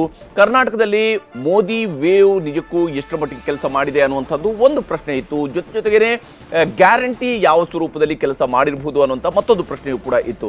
ಗ್ಯಾರಂಟಿಯಿಂದಾಗಿನೇ ನಮಗೆ ಇಷ್ಟು ಸೀಟು ಬರುತ್ತೆ ಅನ್ನೋದನ್ನ ಕಾಂಗ್ರೆಸ್ನವರು ಪ್ರತಿ ಬಾರಿ ಕೂಡ ಹೇಳಿದ್ದಾರೆ. ಹಾಗೆಯೇ ಮೋದಿ ಹೆಸರನ್ನ ಹೊರತಾಗಿ ಬಿಜೆಪಿ ನಾಯಕರಿಗೂ ಕೂಡ ಕರ್ನಾಟಕದಲ್ಲಿ ಬೇರೆ ಯಾವ ಇಶ್ಯೂ ಕೂಡ ಇರಲಿಲ್ಲ. ಅವರು ಕೂಡ ಮೋದಿ ನಾಯಕತ್ವ ಮತ್ತು ಮೋದಿ ನಾಮದ ಬಲವನ್ನ ಮಾತ್ರ ನಂಬಿಕೊಂಡು ಕುಳಿತಿದ್ರು. ಬಹುತೇಕ ಮೋದಿ ಹೆಸರಿನ ಮೂಲಕವಾಗಿಯೇ ಮತ್ತೊಮ್ಮೆ ಬಿಜೆಪಿಗೆ ಕರ್ನಾಟಕದಲ್ಲಿ ಒಳ್ಳೆಯ ಸ್ಥಾನಗಳು ಬರುವಂತಹ ಸಾಧ್ಯತೆ ಇದೆ ಅನ್ನುವಂಥನ ಈ ಒಂದು ಎಕ್ಸಿಟ್ ಪೋಲ್ನ ರಿಸಲ್ಟ್ನಲ್ಲಿ ಹೇಳ್ತಾ ಇರುವಂಥದ್ದು. 21ರಿಂದ 24 ಸೀಟ್ಗಳನ್ನು ಇಲ್ಲಿ ಭಾರತೀಯ ಜನತಾ ಪಕ್ಷ ಗಳಿಸಬಹುದು. 23ರಿಂದ 26 ಸೀಟ್ಗಳು ಅಂದರೆ 2 ಸೀಟ್ಗಳು ಹೆಚ್ಚುವರಿಯಾಗಿ JDSನ ಮೂಲಕವಾಗಿಯೂ ಕೂಡ ಬರಬಹುದು ಅನ್ನುವಂತಹ ನಿರೀಕ್ಷೆ ಇದೆ. ಕರ್ನಾಟಕದಲ್ಲಿ ಬಿಜೆಪಿಗೆ 21ರಿಂದ 24 ಸೀಟ್ಗಳು, NDAಗೆ 23ರಿಂದ 26 ಸೀಟ್ಗಳು ಬರಬಹುದು ಕರ್ನಾಟಕದ ವಿಚಾರದಲ್ಲಿ ಅನ್ನುವಂತಹ ಅಂಶ ಕಂಡು ಬರ್ತಾ ಇರುವಂಥದ್ದು. ಅಶೋಕ್ ಗೌಡ್ರೆ, ನೋಡಿ, ಒಂದು ನಾನು ತಮಿಳ್ನಾಡು ಬಗ್ಗೆ ಕ್ವಿಕ್ಕಾಗಿ ಹೇಳ್ಬಿಡ್ತೀನಿ. ಪರ್ಸೆಂಟೇಜ್ ಆಫ್ ವೋಟ್ಸ್ ನಮ್ಮೇನು ತುಂಬ ಎಕ್ಸ್ಪೆಕ್ಟೇಷನ್ ಇಲ್ಲ, ನಾವು 8 ಬಂದ್ಬಿಡ್ತೀವಿ 10 ಬಂದ್ಬಿಡ್ತೀವಿ ಅಂತೇಳಿ. ನಾವು ಕರೆಕ್ಟಾಗಿದೆ 1ರಿಂದ 5 ಅಂತ ನಮ್ಮ ಟಾರ್ಗೆಟ್ ಇತ್ತು. ಆದರೆ ಪರ್ಸೆಂಟೇಜ್ ಆಫ್ ವೋಟ್ಸು ಡಬಲ್ ಅಲ್ಲ, ಈ ಸತಿ 4ರಷ್ಟು ನಮ್ಮ ಲಾಸ್ಟ್ ಟೈಮ್ಗಿಂತ ಕಂಪೇರ್ ಮಾಡಿದ್ರೆ ಜಾಸ್ತಿ ಆಗ್ತದೆ. ಅಂದರೆ ತತ್ಸುಮಾರು 22ರಿಂದ 25% ವೋಟ್ ಶೇರ್ ನಮ್ಗೆ ಜಾಸ್ತಿ ಆಗುತ್ತೆ, ಅಂದರೆ ಬರುತ್ತೆ ಅಂತ ನಮ್ಮ ನಿರೀಕ್ಷೆ ಇದೆ. ಕರ್ನಾಟಕದ ಬಗ್ಗೆ ಹೇಳೋದಾದರೆ ಮೋದಿ ಅವ್ರದ್ದು ಫಸ್ಟ್ ಟೈಮು ಇಡೀ ಇಂಡಿಯಾದಲ್ಲಿ ನಿಮಗೆ ಇದೇ ನಂಬರ್ ಕಾಣಿಸುತ್ತೆ. ಯಾಕೆ ಅಂತಂದರೆ ಪ್ರೋ ಇನ್ಕಂಬೆನ್ಸಿ 64 ಆದಮೇಲೆ ಯಾವ್ದಾದ್ರು ಒಂದು ಎಲೆಕ್ಷನಲ್ಲಿ ಇತ್ತು ಅಂತಂದರೆ ಅದು ಫಸ್ಟ್ ಟೈಮು ನರೇಂದ್ರ ಮೋದಿ ಅವರು ಹ್ಯಾಟ್ರಿಕ್ ಆಗಿ ಪ್ರಧಾನಮಂತ್ರಿಗಳಾಗ್ತಾರೆ. ಅದಾದಮೇಲೆ ಪ್ರೋ ಇನ್ಕಂಬೆನ್ಸಿ ಇದೆ, ಇಡೀ ದೇಶದಲ್ಲಿ ಆಗಿರ್ತಕ್ಕಂಥ ಡೆವಲಪ್ಮೆಂಟ್ ಇದೆ. ಆಮೇಲೆ ಇಡೀ ದೇಶದ ಮ್ಯಾನೇಜ್ಮೆಂಟ್ ಮತ್ತು ಅಡ್ಮಿನಿಸ್ಟ್ರೇಟಿವ್ ಸಿಸ್ಟಮ್ನ ನಾವು ತುಂಬ ಚೆನ್ನಾಗಿ ನಡೆಸ್ಕೊಂಡಿದ್ದೀವಿ. ಆಮೇಲೆ 10 ವರ್ಷದಲ್ಲಿ ಯಾವುದೇ ರೀತಿ ಹಗರಣಗಳಾಗಿಲ್ಲ. ಆಮೇಲೆ ಈ ದೇಶಕ್ಕೆ ಬೇಕಾಗಿರ್ತಕ್ಕಂತಹ ಒಂದು ಏನು ನ್ಯಾಷನಲ್ ನರೇಟಿವ್ ಅಂತ ಏನಿದೆ ಅಂತಂದರೆ ಇಡೀ ದೇಶದಲ್ಲಿ ನಮ್ಮ ಭಾರತೀಯ ಅಂತ ಹೇಳ್ಕೊಳ್ಳೋಕ್ಕೆ ಇಡೀ ಪ್ರಪಂಚದಲ್ಲಿ ನಮ್ಗೆ ಹೆಮ್ಮೆ ಆಗ್ತದೆ. ಚಂದ್ರಯಾನ ಮಿಷನ್ನಿಂದ ಹಿಡ್ಕೊಂಡು ಗರೀಬ್ ಕಲ್ಯಾಣಿಂದ ಹಿಡ್ಕೊಂಡು, ಅಂದರೆ ಆ ಒಂದು ಮಂಗಳಯಾನಿಂದ ಹಿಡ್ಕೊಂಡು ಗರೀಬ್ ಕಲ್ಯಾಣವರೆಗೂ ಸಹ ಪ್ರತಿಯೊಂದನ್ನು ಸಹ ನಾವು ಕವರ್ ಮಾಡೋದ್ರಲ್ಲಿ ಯಶಸ್ವಿಯಾಗಿ ಮಾಡ್ತೀವಿ. ಮುಂಚೆ ಏನಾಗ್ತಿತ್ತು, ಒಂದು ಪ್ರೋಗ್ರಾಮ್ ಬಗ್ಗೆ ಕನ್ಸಂಟ್ ಮಾಡಿದ್ರೆ ಇನ್ನೊಂದು ಪ್ರೋಗ್ರಾಮ್ ಕಾನ್ಸಂಟ್ರೇಷನ್ ಇರಲಿಲ್ಲ. ಆದರೆ ಮೊದಲ ಬಾರಿಗೆ ಮಂಗಳಯಾನೂ ಆಗುತ್ತೆ, ಗರೀಬ್ ಕಲ್ಯಾಣ ಆಗುತ್ತೆ. ಅಂತಹ ಒಂದು ಕೆಲಸನ ನರೇಂದ್ರ ಮೋದಿ ಅವರು ಕಳೆದ 10 ವರ್ಷಗಳು ಮಾಡಿದ್ದಾರೆ. ರಾಮ ಮಂದಿರನೂ ಕಟ್ತೀವಿ, ಉದ್ಯೋಗನೂ ಕೊಡ್ತೀವಿ, ಅದ್ರ ಜೊತೆಗೆ ರಸ್ತೆಗಳನ್ನೂ ಸರಿ ಮಾಡ್ತೀವಿ. ಆಮೇಲೆ ರಸ್ತೆಗಳು ಯಾವ ಲೆವೆಲಲ್ಲಿ ಸರಿ ಹೋಗ್ತಿದೆ ಅಂತಂದರೆ ಅಮೇರಿಕನ್ ರಸ್ತೆಗಳಿಗಿಂತ ಇಂಡಿಯನ್ ರಸ್ತೆಗಳು ಬೆಟರ್ ಆಗ್ತಾ ಇದೆ ಅಂತ ಹೇಳಿ ಥರ್ಡ್ ಪಾರ್ಟಿಯವ್ರು ಹೇಳ್ತಾರೆ. ಅಂದರೆ ಇಂಡಿಪೆಂಡೆಂಟ್ ಯಾರು ಕನ್ಸಲ್ಟೆಂಟ್ಸ್ ಇದ್ದಾರೆ, ನ್ಯಾಷನಲ್ ಹೈವೇ ಕನ್ಸಲ್ಟೆಂಟು ಅವರೇ ಕರೆ ಮಾಡ್ತಿದ್ದಾರೆ. ಅಂಥವರು ಸಹ ಹೇಳ್ತಿರ್ತಕ್ಕಂಥದ್ದು ಅದೇನೆ. ಅಂದರೆ ಅರ್ಥ ಏನು ಅಂತಂದರೆ ಭಾರತಕ್ಕೆ ಒಂದು ಸುಭದ್ರವಾದಂತಹ ಒಂದು ಸರ್ಕಾರ, ಮಾನ್ಯತೆ ಪ್ರತಿಯೊಬ್ಬರು ಕೊಡ್ತಕ್ಕಂತಹ ಸರ್ಕಾರ ಮೊದಲ ಬಾರಿಗೆ ಈ ದೇಶದಲ್ಲಿ ಸಿಕ್ಕಿದೆ ಅಂತ ಹೇಳಿ ಜನ ಪ್ರಶಂಸೆಯನ್ನು ಕೊಟ್ಟು ಈ ನಂಬರ್ಗಳ ಕರ್ನಾಟಕದ ನಂಬರ್ ಇಡೀ ರಾಷ್ಟ್ರದ ನಂಬರ್ ಆಗುತ್ತೆ. ನಾನು ಒಪ್ಕೊಳ್ತಿದ್ದೀನಿ ಏನು ಅಂತಂದರೆ, ಕರ್ನಾಟಕದಲ್ಲಿ ಒಂದು ನೇಹಾ ಅವ್ರ ಮರ್ಡರ್ ಆದಮೇಲೆ, ಹತ್ಯೆ ಆದಮೇಲೆ ನಮಗೆ ಒಂದು ಸ್ವಲ್ಪ ಪೂರಕವಾಗಿ ಆಯಿತು. ಯಾಕಂತಂದರೆ ಭದ್ರತೆ ಇಲ್ಲ ಹೆಣ್ಮಕ್ಳಿಗೆ. ಆಮೇಲೆ ರೈತರ ಆತ್ಮಹತ್ಯೆ, 900 ರೈತರ ಆತ್ಮಹತ್ಯೆ ಮಾಡ್ಕೊಂಡಿದ್ದಾರೆ. ಆಮೇಲೆ ಹೆಣ್ಮಕ್ಳು ದಿನಾನೂ ಸಹ ಒಂದಲ್ಲ ಒಂದು ರೀತಿಯಲ್ಲಿ ತೊಂದರೆಗಳಾಗ್ತಿದೆ ಹೆಣ್ಮಕ್ಳಿಗೆ. ಇದೆಲ್ಲವೂ ಸಹ ಫ್ಯಾಕ್ಟ್ಸ್ ಆಗಿ ನಮಗೆ ಓಟಾಗಿ ಕನ್ವರ್ಟ್ ಆಗಿರ್ತಕ್ಕಂಥದ್ದು. ಗ್ಯಾರಂಟಿ ವಿಚಾರ ಖಂಡಿತವಾಗ್ಲೂ ನಾನು ಒಂದು ವಿಚಾರವನ್ನು ನಾನು ಜ್ಞಾಪಿಸಕ್ಕೆ ಇಷ್ಟಪಡ್ತೀನಿ. ಕಳೆದ 2023 ಚುನಾವಣೆಯಲ್ಲೂ ಕೂಡ ಎಕ್ಸಿಟ್ ಪೋಲ್ಗಳು, ಮೆಜಾರಿಟಿ ಆಫ್ ದ ಎಕ್ಸಿಟ್ ಪೋಲ್ಗಳಿರೋದು ಕಾಂಗ್ರೆಸ್ಸು ಅಧಿಕಾರಕ್ಕೆ ಬರೋದಿಲ್ಲ. ಅವ್ರು ಮ್ಯಾಕ್ಸಿಮಮ್ 80 to 85 ಅಥವಾ ಮ್ಯಾಕ್ಸ್ 90 ಯಾವುದೋ ಒಂದು ಮಾತ್ರ ಹೇಳಿದ್ದನ್ನು ತಾವು ಕೂಡ ನೋಡಿದ್ದಾರೆ. ಆದರೆ ಅದನ್ನೆಲ್ಲ ಮೀರಿ ನಾವು 136 ಸ್ಥಾನಗಳನ್ನು ಏನು ಗೆದ್ದಿದ್ದೇವೆ. ನಾನು ಎಕ್ಸಿಟ್ ಪೋಲ್ನ ಏನು ಕಮೆಂಟ್ ಮಾಡಿ ಅದನ್ನು ಎಕ್ಸಿಟ್ ಮಾಡಿರೋ ಪ್ರೊಸೀಜರು ಅದನ್ನೆಲ್ಲ ನಾವು ಇನ್ ಡೀಟೇಲಾಗಿ ಮಾತಾಡೋಕೆ ಹೋಗೋದಿಲ್ಲ. ಬಟ್ ಕರ್ನಾಟಕ ನಾನು ಆನ್ ಗ್ರೌಂಡಲ್ಲಿ ನಾನು ಇದ್ದಿದ್ದರಿಂದ 100% ಕರ್ನಾಟಕ ಒಪ್ಕೊಳ್ಳಲ್ಲ. ಅಲ್ಲ ನಾನು ಎಕ್ಸಿಟ್ ಪೋಲಿನ ವಿಚಾರವಾಗಿ ಕಮೆಂಟ್ ಮಾಡುವಂಥ ಸಮಯ ಅಲ್ಲ. ಬಟ್ ವಾಸ್ತವವಾಗಿ ನಾನು ಬೆಂಗಳೂರಿನವನಾಗಿ ಎಲ್ಲ ಕ್ಷೇತ್ರಗಳಲ್ಲೂ ನಾನು ವಾರ್ ರೂಮ್ನಲ್ಲಿ ಕೆಲಸ ಮಾಡಿದ್ರಿಂದ 100% ನಾವು 18ರಿಂದ 22 ಸ್ಥಾನಗಳನ್ನು 100% ಗೆಲ್ತೇವೆ. ಯಾಕೆ ಅಂತಂದರೆ 2 ಕಾರಣಗಳಿಂದ. ಸೊ ನಾನು ಅವಾಗಲೇ ಹೇಳಿದೆ, ಒಬ್ಬ ಜನಸಾಮಾನ್ಯನಾಗಿ ನನ್ನ ನರಕಗಳನ್ನು ನನಗಾಗಿರ್ತಕ್ಕಂಥ 12ರಿಂದ 22 ಅಂತ ಹೇಳ್ತೀರಿ. ಯಾರು ನೀವು ಎಷ್ಟು ಹೇಳ್ತೀರಿ? 18ರಿಂದ 22. ಸೊ ಸಮ್ವೇರ್ ಏನಕ್ಕೆ ಅಂತಂದ್ರೆ ನಮ್ಮ ಗ್ಯಾರಂಟಿ ಜನಗಳಿಗೆ ನಿಜವಾಗ್ಲೂ ತಲುಪಿದೆ. ಸೊ ನಾವು ಏನು 136 ಸ್ಥಾನಗಳನ್ನು ಗೆದ್ವಿ. ಆಗ ಹೇಳಿದ್ವಿ ನಾವು ನಿಮಗೆ ಈ ಗ್ಯಾರಂಟಿಗಳನ್ನು ಕೊಡ್ತೀವಿ ಅಂತೇಳಿ. ಸರ್ಕಾರ ಬಂದ ನಂತರ 5 ಗ್ಯಾರಂಟಿಗಳನ್ನು ಇಂಪ್ಲಿಮೆಂಟ್ ಮಾಡಿದ್ವಿ, ಜನತೆಗೆ ತಲುಪಿದೆ. ಸೊ BJP ಅವ್ರ ರೀತಿ ಜಸ್ಟ್ ಸ್ಲೋಗನ್ಗಳನ್ನು ಹೇಳಿ ನಾವು ಜನಗಳ ಕಾಲ ಹರಣ ಮಾಡಿಲ್ಲ. ಜನತೆಗೆ ನಿಜವಾಗ್ಲೂ ನಾವೇನು ಪ್ರಾಮಿಸ್ ಮಾಡಿದ್ದೇವೆ, ನುಡಿದಂತೆ ನಡೆದಿದ್ದೇವೆ, ಅದನ್ನು ನಾವು ತಲುಪಿಸಿದ್ದೇವೆ. ಓಕೆ BS ಅರುಣ್ ಅವರೇ, ತಮ್ಮ ಪ್ರಕಾರ ಯಾವ ರೀತಿಯಾಗಿ ಕರ್ನಾಟಕದ ವಿಚಾರಕ್ಕೆ ಮೊದಲಿಗೆ ಬರೋದಿದ್ರೆ? ಈಗ 2 ಸ್ಟೇಟ್ಗಳಲ್ಲಿ ಹೇಳ್ಬೋದು. ತಮಿಳುನಾಡು ಮತ್ತು ಕರ್ನಾಟಕ ನೋಡಿದರೆ ಕಳೆದ ಬಾರಿ ಎಷ್ಟಿತ್ತು, ಹೆಚ್ಚು ಕಡಿಮೆ ಅಷ್ಟೇ ಇದೆ. ತಮಿಳುನಾಡಲ್ಲಿ ಇಂಡಿಯಾ ಒಕ್ಕೂಟ, ಕರ್ನಾಟಕದಲ್ಲಿ BJP. ಆಗ 25 ಸೀಟ್ಗಳು +1 ಬಂದಿತ್ತು. ಈಗ 23 ತೋರಿಸ್ತಾ ಇದ್ದೀರಿ. ಎಲ್ಲರ ಎಕ್ಸ್ಪೆಕ್ಟೇಷನ್ ಇದ್ದಿದ್ದು ಕರ್ನಾಟಕದಲ್ಲಿ ಬಹುಶಃ ಕಾಂಗ್ರೆಸ್ ಪಕ್ಷ ಒಂದು ಉತ್ತಮ ಪರ್ಫಾರ್ಮೆನ್ಸ್ ತೋರಿಸುತ್ತೆ ಈ ಬಾರಿ. 8ರಿಂದ 10 ಸೀಟ್ಗಳು ಬಹುಶಃ ಬರ್ಬೋದು. ಇವೆಲ್ಲ ವಿಷಯಗಳು ಬಂದಿತ್ತು ಚುನಾವಣೆಯ ಹೊತ್ತಿಗೆ ಕಾಂಗ್ರೆಸ್ನ. ಯಾಕೆಂದರೆ ಗ್ಯಾರಂಟಿ ಏನು ಕೊಡ್ತಿದ್ದಾರೆ ಅದರಿಂದ ಫಲಿತಾಂಶ ಕಾಂಗ್ರೆಸ್ ಪರವಾಗಿ ಚೆನ್ನಾಗಿರ್ಬೋದು ಅಂತ. ಆದರೆ ನಿಮ್ಮ ಸರ್ವೆ ನೋಡಿದರೆ ಬಹುಶಃ ಅದು ಆಗಿಲ್ಲ. ಜನಕ್ಕೆ ಅದು ಗ್ಯಾರಂಟಿ ಬಗ್ಗೆ ಅಷ್ಟು ಇಷ್ಟ ಆಗಿಲ್ಲ. ಆದರೆ ಮೋದಿಯವರ ಆಡಳಿತ, ಅವರೊಂದು ಪರ್ಸನಾಲಿಟಿ ಏನಿದೆ, ಆಮೇಲೆ BJP ಆಡಳಿತದಲ್ಲಿ ವಿಶ್ವಾಸ, ಬಹುಶಃ ಇದೇ ಪಕ್ಷ ಇಟ್ಸ್ ಅ ಬೆಟರ್ ಆಪ್ಷನ್ ಅಂತ ಹೇಳ್ಕೊಂಡು ಅವರು ನ್ಯಾಷನಲ್ ಎಲೆಕ್ಷನ್ ರೀತಿಯಲ್ಲಿನೇ ಜನರ ಯೋಚನೆ, ಸಾಮಾನ್ಯವಾಗಿ ಕರ್ನಾಟಕದಲ್ಲಿ ಅದೇ ರೀತಿಯಾದಂಥ ಯೋಚನೆ ಜನ ಮತ ಹಾಕ್ತಾರೆ. ಹೌದು, ಅದೇ ಬಹುಶಃ ಆಗಿದೆ. ಸಿದ್ದರಾಮಯ್ಯ ಮತ್ತು ಶಿವಕುಮಾರ್ ಅವರ ಏನೇನು ಚುನಾವಣೆಯ ಒಂದು ಅವರ ದಿ ಗೇಮ್ ದಟ್ ದೇ ಅವರ ಏನು ಸ್ಟ್ರಾಟಜಿಗಳಿತ್ತು ಅದು ಬಹುಶಃ ಯಾವುದೂ ವರ್ಕೌಟ್ ಆಗಿಲ್ಲ. ಕ್ಯಾಂಡಿಡೇಟ್ ಸೆಲೆಕ್ಷನ್ ಬಹುಶಃ ಚೆನ್ನಾಗಿತ್ತೋ ಇಲ್ವೋ ಅದು ಒಂದು ಕ್ವೆಶ್ಚನ್. ಮತ್ತು ಅನೇಕ ನಾಯಕರುಗಳ ಸಂಬಂಧಿಗಳನ್ನೇ ಚುನಾವಣೆಗೆ ಇಳಿಸಿದರು ಬಹುತೇಕ ಕಡೆ. ಆಮೇಲೆ ಅಶೋಕ್ ಅವರು ಹೇಳಿದಂಗೆ ನೇಹಾ ಮರ್ಡರ್ ಕೇಸ್ ಆಯಿತು. ಸೊ ಇದ್ರ ಬಗ್ಗೆ ನಮಗೆ ಮಹಿಳೆಯರಿಗೆ ಸುರಕ್ಷತೆ ಇದೆಯಾ ಅನ್ನೋ ಕ್ವೆಶ್ಚನ್ ಬಂತು. ಆಮೇಲೆ BJPಯ ಒಂದು ಅನೇಕ ಕಡೆ ತಮ್ಮ ಅಭ್ಯರ್ಥಿಗಳನ್ನು ಬದಲಾಯಿಸಿದರು. ಸೊ ಇವೆಲ್ಲವೂ ಬಹುಶಃ ಕಾರಣಗಳು ಆಗಿರ್ಬೋದು. ಖಂಡಿತ ಮಾತಾಡ್ತೀನಿ. ಕೇರಳಕ್ಕೆ ಸಂಬಂಧಪಟ್ಟಂತಹ ವರದಿಯು ಕೂಡ ಈಗ ಹೊರ ಬೀಳ್ತಾ ಇರುವಂಥದ್ದು. ಕೇರಳದಲ್ಲಿ ನ್ಯೂಸ್ 18 ನಡೆಸಿರುವಂತಹ ಮೆಗಾ ಎಕ್ಸಿಟ್ ಪೋಲ್ನ ರಿಸಲ್ಟ್. ಇಲ್ಲಿ NDA 1ರಿಂದ 3 ಸ್ಥಾನಗಳನ್ನು ಗಳಿಸಬಹುದು, ಇಂಡಿಯಾ 15ರಿಂದ 18 ಸ್ಥಾನಗಳಲ್ಲಿ ಗೆಲುವನ್ನು ದಾಖಲಿಸಿಕೊಳ್ಳಬಹುದು ಅನ್ನುವಂತಹದ್ದು. ಹಾಗೆಯೇ ಇತರರು ಅಂದರೆ ಇಲ್ಲಿ ಎಡಪಕ್ಷಗಳು LDF ಸಪರೇಟ್ ಆಗಿ ಹೋಗಿದೆ, ಅವರು 2ರಿಂದ 5 ಸ್ಥಾನಗಳಲ್ಲಿ ಗಳಿಕೆಯನ್ನು ಮಾಡಿಕೊಳ್ಳಬಹುದು ಅನ್ನುವಂತಹ ನಿರೀಕ್ಷೆ ಇರುವಂಥದ್ದು. ಕೇರಳಕ್ಕೆ ಸಂಬಂಧಪಟ್ಟಂತೆ ನೋಡಿದಾಗ ಕಳೆದ ಬಾರಿಯೂ ಕೂಡ 19 ಸ್ಥಾನಗಳನ್ನು ಅವತ್ತು UPA ಗಳಿಸಿತ್ತು, ಅಲ್ಲಿ UDF ಗಳಿಸಿತ್ತು. ಬಹುತೇಕ ಅದಕ್ಕೆ ಹತ್ತಿರವಾದಂತಹ ರೀತಿಯಲ್ಲಿನೇ ಈ ಬಾರಿಯೂ ಕೂಡ ಕೇರಳದಲ್ಲಿ ಗಳಿಕೆ ಬರಬಹುದು ಅಂತೇಳಿ. ಆದರೆ NDA 1ರಿಂದ 3 ಸ್ಥಾನಗಳನ್ನು ಗಳಿಸಿಕೊಳ್ಳಬಹುದು ಅನ್ನುವಂತಹ ನಿರೀಕ್ಷೆಯೂ ಕೂಡ ಇದೆ. ಕೇರಳದ 20 ಸ್ಥಾನಗಳಲ್ಲಿ ಬಿಜೆಪಿ 1ರಿಂದ 3, ಅದೇ NDA ಕೂಡ ಇರುವಂಥದ್ದು 1ರಿಂದ 3 ಸ್ಥಾನಗಳನ್ನು ಗಳಿಸ್ಬೋದು ಅಂತೇಳಿ. ಕಾಂಗ್ರೆಸ್ 12ರಿಂದ 15 ಸ್ಥಾನಗಳಲ್ಲಿ ಗಳಿಸ್ಬೋದು. ಒಟ್ಟಾರೆಯಾಗಿ ಇಂಡಿಯಾ ಕೂಟ 15ರಿಂದ 18 ಸ್ಥಾನಗಳಲ್ಲಿ ಗೆಲುವನ್ನು ದಾಖಲಿಸಿಕೊಳ್ಬಹುದು. ವಯನಾಡ್ನಲ್ಲಿ ರಾಹುಲ್ ಗಾಂಧಿ ಅವರ ಗೆಲುವಿಗೆ ಯಾವುದೇ ರೀತಿಯಾದಂತಹ ಅಡೆತಡೆ ಬರೋದಕ್ಕೆ ಸಾಧ್ಯ ಇಲ್ಲ ಅನ್ನುವಂಥದ್ದನ್ನು ಕೂಡ ಎಕ್ಸಿಟ್ ಪೋಲ್ನ ರಿಸಲ್ಟ್ ಹೇಳ್ತಾ ಇದೆ. ಅದರ್ಸ್ 2ರಿಂದ 5 ಸ್ಥಾನಗಳಲ್ಲಿ, ಅಂದರೆ ಇಲ್ಲಿರುವಂತಹ LDF ಲೆಫ್ಟ್ ಪಾರ್ಟೀಸ್ ಏನಿದ್ದಾವೆ ಅವರು 2ರಿಂದ 5 ಸ್ಥಾನಗಳಲ್ಲಿ ಗೆಲುವನ್ನು ದಾಖಲಿಸಿಕೊಳ್ಬಹುದು ಅಂತೇಳಿ. ಇನ್ನು ಆಂಧ್ರ ಪ್ರದೇಶದ ವಿಚಾರಕ್ಕೆ ಬಂದಾಗ ಆಂಧ್ರ ಪ್ರದೇಶದ 25 ಲೋಕಸಭಾ ಕ್ಷೇತ್ರಗಳ ವಿಚಾರದಲ್ಲಿ NDA 19ರಿಂದ 22 ಸ್ಥಾನಗಳಲ್ಲಿ ಗೆಲುವನ್ನು ದಾಖಲಿಸಿಕೊಳ್ಳುವಂತಹ ಸಾಧ್ಯತೆ ಇದೆ. ಬಿಜೆಪಿ 4ರಿಂದ 6 ಸ್ಥಾನಗಳಲ್ಲೂ ಕೂಡ ಬಿಜೆಪಿ ಗೆಲುವನ್ನು ದಾಖಲಿಸಿಕೊಳ್ಬಹುದು. 19ರಿಂದ 22 ಸ್ಥಾನಗಳಲ್ಲಿ ಇಲ್ಲಿ ಆಂಧ್ರ ಪ್ರದೇಶದಲ್ಲಿ NDA ಗಳಿಕೆ ಮಾಡಿಕೊಳ್ಬಹುದು ಅನ್ನುವಂತಹ ನಿರೀಕ್ಷೆ ಇರುವಂಥದ್ದು. ಆಂಧ್ರ ಪ್ರದೇಶದ ವಿಚಾರಕ್ಕೆ ಸಂಬಂಧಪಟ್ಟಂತೆ ಆಂಧ್ರ ಪ್ರದೇಶಕ್ಕೆ ಸಂಬಂಧಪಟ್ಟಂತಹ ಎಕ್ಸಿಟ್ ಪೋಲ್ನ ರಿಸಲ್ಟ್ ಕೂಡ ಈಗ ಹೊರಬರ್ತಾ ಇದೆ.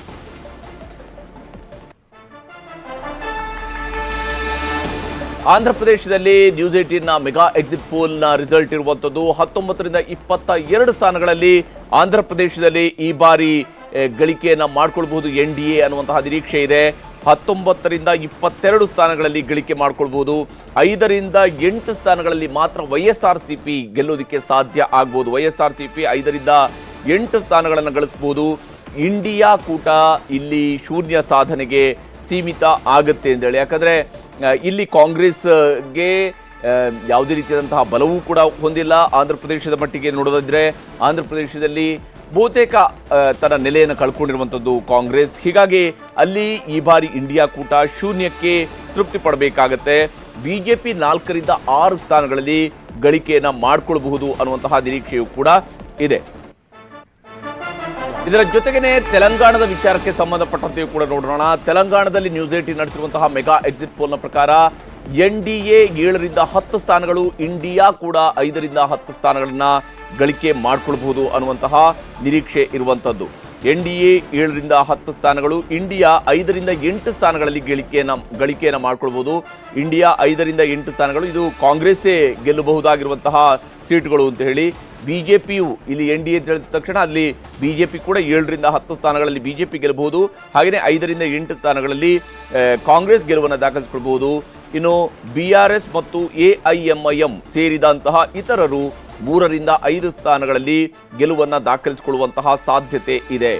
ಈ ಸಾಧ್ಯತೆ ಈಗ ಕಂಡು ಬರ್ತಾ ಇರುವಂಥದ್ದು. ತೆಲಂಗಾಣಕ್ಕೆ ಸಂಬಂಧಪಟ್ಟಂತೆ ತೆಲಂಗಾಣದಲ್ಲಿ 7ರಿಂದ 10 ಸ್ಥಾನಗಳಲ್ಲಿ NDA ಅಥವಾ ಬಿಜೆಪಿ ಗೆಲುವನ್ನು ದಾಖಲಿಸಿಕೊಳ್ಳುತ್ತೆ ಅಂತೇಳಿ.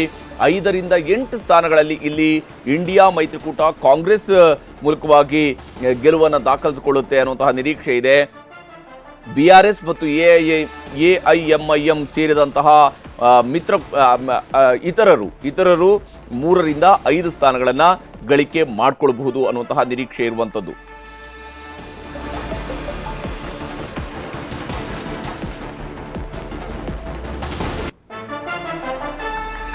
ಹೀಗೆ ಒಟ್ಟಾರೆಯಾಗಿ ದಕ್ಷಿಣ ಭಾರತದಲ್ಲಿ ನಡೆಸಿರುವಂತಹ ನ್ಯೂಸ್ 18ನ ಮೆಗಾ ಎಕ್ಸಿಟ್ ಪೋಲ್ನ ರಿಸಲ್ಟ್ ಪ್ರಕಾರವಾಗಿ NDA 51ರಿಂದ 54 ಸ್ಥಾನಗಳಲ್ಲಿ ಗೆಲುವನ್ನು ದಾಖಲಿಸಿಕೊಳ್ಳಬಹುದು ಅನ್ನುವಂಥದ್ದು ಇದೆ.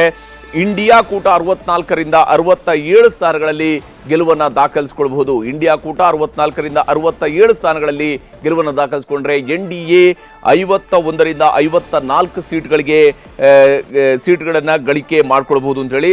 ಇದರಲ್ಲೂ ಕೂಡ ಬ್ರೇಕಪ್ ಅನ್ನು ನಾವು ನೋಡ್ತಾ ಹೋದಾಗ ಭಾರತೀಯ ಜನತಾ ಪಕ್ಷ 34ರಿಂದ 36 ಸೀಟ್ಗಳನ್ನು ಗಳಿಸಬಹುದು. ಹಾಗೆಯೇ ಕಾಂಗ್ರೆಸ್ 31ರಿಂದ 34 ಸ್ಥಾನಗಳನ್ನು ಗಳಿಸಬಹುದು ಅನ್ನುವಂತಹ ನಿರೀಕ್ಷೆ ಇರುವಂಥದ್ದು. ದಕ್ಷಿಣ ಭಾರತದ ವಿಚಾರಕ್ಕೆ ಸಂಬಂಧಪಟ್ಟಂತೆ ದಕ್ಷಿಣ ಭಾರತದಲ್ಲಿ ಇತರೆ ಪಕ್ಷಗಳು, ಅಂದರೆ ಇದರಲ್ಲಿ AIADMK ಇರ್ಬೋದು, ಲೆಫ್ಟ್ ಪಾರ್ಟಿಗಳಿರ್ಬೋದು, CPI CPIM, ಹಾಗೆಯೇ YSRCP, BRS, AIMIM ಇವೆಲ್ಲ ಸೇರಿರುವಂತಹ ಇತರೆ ಪಕ್ಷಗಳು ಸೇರಿ 14ರಿಂದ 17 ಸೀಟ್ಗಳಲ್ಲಿ ಗೆಲುವನ್ನು ದಾಖಲಿಸಿಕೊಳ್ಳಬಹುದು. ಇದು ಸದ್ಯಕ್ಕೆ ದಕ್ಷಿಣ ಭಾರತಕ್ಕೆ ಸಂಬಂಧಪಟ್ಟಂತೆ ಇರುವಂತಹ ಮೆಗಾ ಎಕ್ಸಿಟ್ ಪೋಲ್ನ ರಿಸಲ್ಟ್ ಇದು. ಇಲ್ಲಿ ಅತ್ಯಂತ ಕ್ಲಿಯರ್ ಆಗಿರುವಂಥ ಏನಂದರೆ ದಕ್ಷಿಣ ಭಾರತದಲ್ಲಿ ಬಿಜೆಪಿಯ ಮೈತ್ರಿಕೂಟಕ್ಕಿಂತ ಕಾಂಗ್ರೆಸ್ ನೇತೃತ್ವದ ಮೈತ್ರಿಕೂಟ ಹೆಚ್ಚು ಸೀಟ್ಗಳನ್ನು ಗಳಿಕೆ ಮಾಡಿಕೊಳ್ಳುತ್ತೆ. ಆದರೆ ಕಾಂಗ್ರೆಸ್ ನಿರೀಕ್ಷೆ ಮಾಡಿದಂತಹ ಸ್ವರೂಪದಲ್ಲಿ ಕರ್ನಾಟಕದಲ್ಲಿ ಕಾಂಗ್ರೆಸ್ನ ಗಳಿಕೆ ಹೆಚ್ಚಳ ಆಗುವಂತಹ ಸಾಧ್ಯತೆ ಇಲ್ಲ. ಕಾಂಗ್ರೆಸ್ ಬಯಸಿರುವಂಥದ್ದು ಡಬಲ್ ಡಿಜಿಟ್ಗಿಂತ ಮೇಲಿದೆ. ಅಂದರೆ 10 ಅನ್ನುವಂಥ ನಂಬರನ್ನು ಕೂಡ ಕಾಂಗ್ರೆಸ್ನ ಯಾವುದೇ ನಾಯಕರು ಹೇಳ್ತಾ ಇಲ್ಲ. 12ಕ್ಕಿಂತ ಮೇಲೆ ಅನ್ನುವಂಥನ್ನು ಹೇಳ್ತಾರೆ. 12, 14, ಅದು 18, 22ರವರೆಗೂ ಕೂಡ ನಾವು ಸೀಟ್ಗಳನ್ನ ಗೆಲ್ತೀವಿ ಅನ್ನೋದನ್ನ ಕಾಂಗ್ರೆಸ್ನ ನಾಯಕರು ಹೇಳ್ತಾ ಇದ್ದಾರೆ. ಆದರೆ ಆ ಸ್ವರೂಪದ ಸಾಧ್ಯತೆ ಕಡಿಮೆ ಇದೆ ಅನ್ನೋದನ್ನ ಈ ಎಕ್ಸಿಟ್ ಪೋಲ್ನ ರಿಸಲ್ಟ್ ಹೇಳ್ತಾ ಇದೆ. ಎಕ್ಸಿಟ್ ಪೋಲ್ ರಿಸಲ್ಟ್ ಪ್ರಕಾರ ಕರ್ನಾಟಕದಲ್ಲೂ ಕೂಡ ಕಾಂಗ್ರೆಸ್ ಬಹಳ ಕೆಟ್ಟ ರಿಸಲ್ಟ್ ಅನ್ನ ಈ ಬಾರಿಯೂ ಕೂಡ ಎದುರಿಸಬಹುದು. ಅಂದ್ರೆ 3 ರಿಂದ 7 ಹೇಳ್ಕೊಳ್ಳೋದಕ್ಕೆ ಕಳೆದ ಬಾರಿಗಿಂತ ಚೆನ್ನಾಗಿ ನಾವು ಪರ್ಫಾರ್ಮ್ ಮಾಡಿದೀವಿ ಅಂತ ಹೇಳ್ಬೋದು.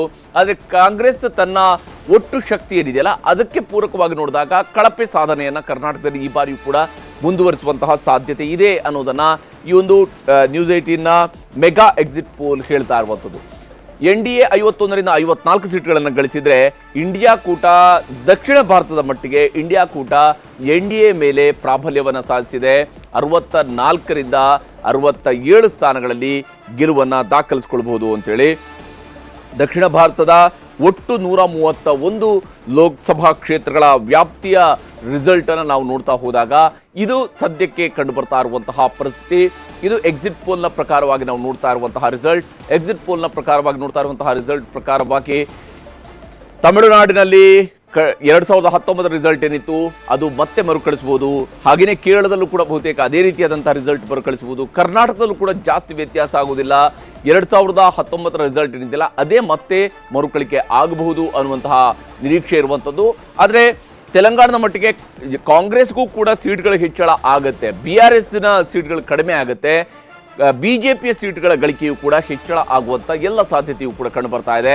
ಆದರೆ ಬಹಳ ದೊಡ್ಡದಾದಂತಹ ಬೆನಿಫಿಟ್ NDAಗೆ ಸಿಗ್ತಾ ಇರುವಂಥ ದಕ್ಷಿಣದ ರಾಜ್ಯಗಳಲ್ಲಿ ಆಂಧ್ರ ಪ್ರದೇಶದಲ್ಲಿ ಅಂತೇಳಿ ಆಂಧ್ರ ಪ್ರದೇಶದಲ್ಲಿ ಅತಿ ಹೆಚ್ಚು ಸ್ಥಾನಗಳನ್ನು ಗಳಿಸೋದಕ್ಕೆ ಸಾಧ್ಯ ಆಗುತ್ತೆ. ಹೊಸದಾಗಿ ಗೆಲ್ಲೋದಕ್ಕಿರುವಂತಹ ಅವಕಾಶವಾಗಿಯೂ ಕೂಡ NDAಗೆ ಸಿಕ್ಕಿರುವಂಥದ್ದು ಆಂಧ್ರ ಪ್ರದೇಶದ ಮೂಲಕವಾಗಿ. ಅದರ್ವೈಸ್ NDAಯ ಸೀಟ್ಗಳ ಗಳಿಕೆ ಮತ್ತಷ್ಟು ಕೆಳಗಡೆ ಇರ್ತಿತ್ತು. ಆದರೆ ಆಂಧ್ರ ಪ್ರದೇಶದ ಮೈತ್ರಿ NDAಗೆ ಹೊಸ ಬಲವನ್ನು ತಂದುಕೊಟ್ಟಂತೆ ಕಂಡು ಬರ್ತಾ ಇದೆ. ದಕ್ಷಿಣ ಭಾರತದ ವಿಚಾರಕ್ಕೆ ಬರೋದಿದೆ. ಸುಭಾಷ್ ಶುಗರ್ ಅವರೇ, ತಾವ್ಯಾವ ರೀತಿಯಾಗಿ ನೋಡ್ತೀರಿ ಈ ಎಕ್ಸಿಟ್ ಪೋಲ್ ರಿಸಲ್ಟ್ಗಳನ್ನು? ದಕ್ಷಿಣ ಭಾರತದ ಏನು 131 ಕ್ಷೇತ್ರಗಳಿದ್ದಾವೆ. ಅದರಲ್ಲಿ ನಿಮ್ಮ ಇನ್ಹೌಸ್ ಎಕ್ಸಿಟ್ ಪೋಲ್ ಏನಿದೆ ಇದು ನಿಜವೇ ಅಂತ ಆಗೋದಾದರೆ ಎಕ್ಸಾಕ್ಟ್ಲಿ ಗೊತ್ತಿಲ್ಲ ನಮಗೇನಾಗುತ್ತೆ. ವಿಶೇಷವಾಗಿ ನಾನು ಕರ್ನಾಟಕದ ವಿಚಾರದಲ್ಲಿ ಹೇಳೋದಾದರೆ ಕರ್ನಾಟಕದ ವಿಚಾರದಲ್ಲಿ ಗ್ಯಾರಂಟಿಗಳು ಯಾವ ರೀತಿ ವರ್ಕ್ ಆಗಿದ್ದಾವೆ ಅನ್ನೋದು BJP ಮತ್ತು ಕಾಂಗ್ರೆಸ್ ಇಬ್ಬರಿಗೂ ಕೂಡ ಕನ್ಫ್ಯೂಷನ್ ಇತ್ತು. ಭಾಳಷ್ಟು ಜನ BJP ನಾಯಕರು ಕೂಡ ಇದು ಯಾವ ರೀತಿ ವರ್ಕ್ ಆಗಿದೆ, ಇದು ನಿಜವಾಗ್ಲೂ ನಮ್ಮ ವಿರುದ್ಧ ಏನಾದರೂ ಆಗಿದೆಯಾ ಅಂತ ಅವ್ರಿಗೂ ಕೂಡ ಒಂದು ಏನೂ ಕರೆಕ್ಟಾಗಿ ನಿರ್ಧಾರ ಮಾಡಲಿಕ್ಕಾಗಲಾರ್ದಂಥ ಪರಿಸ್ಥಿತಿ ಇತ್ತು.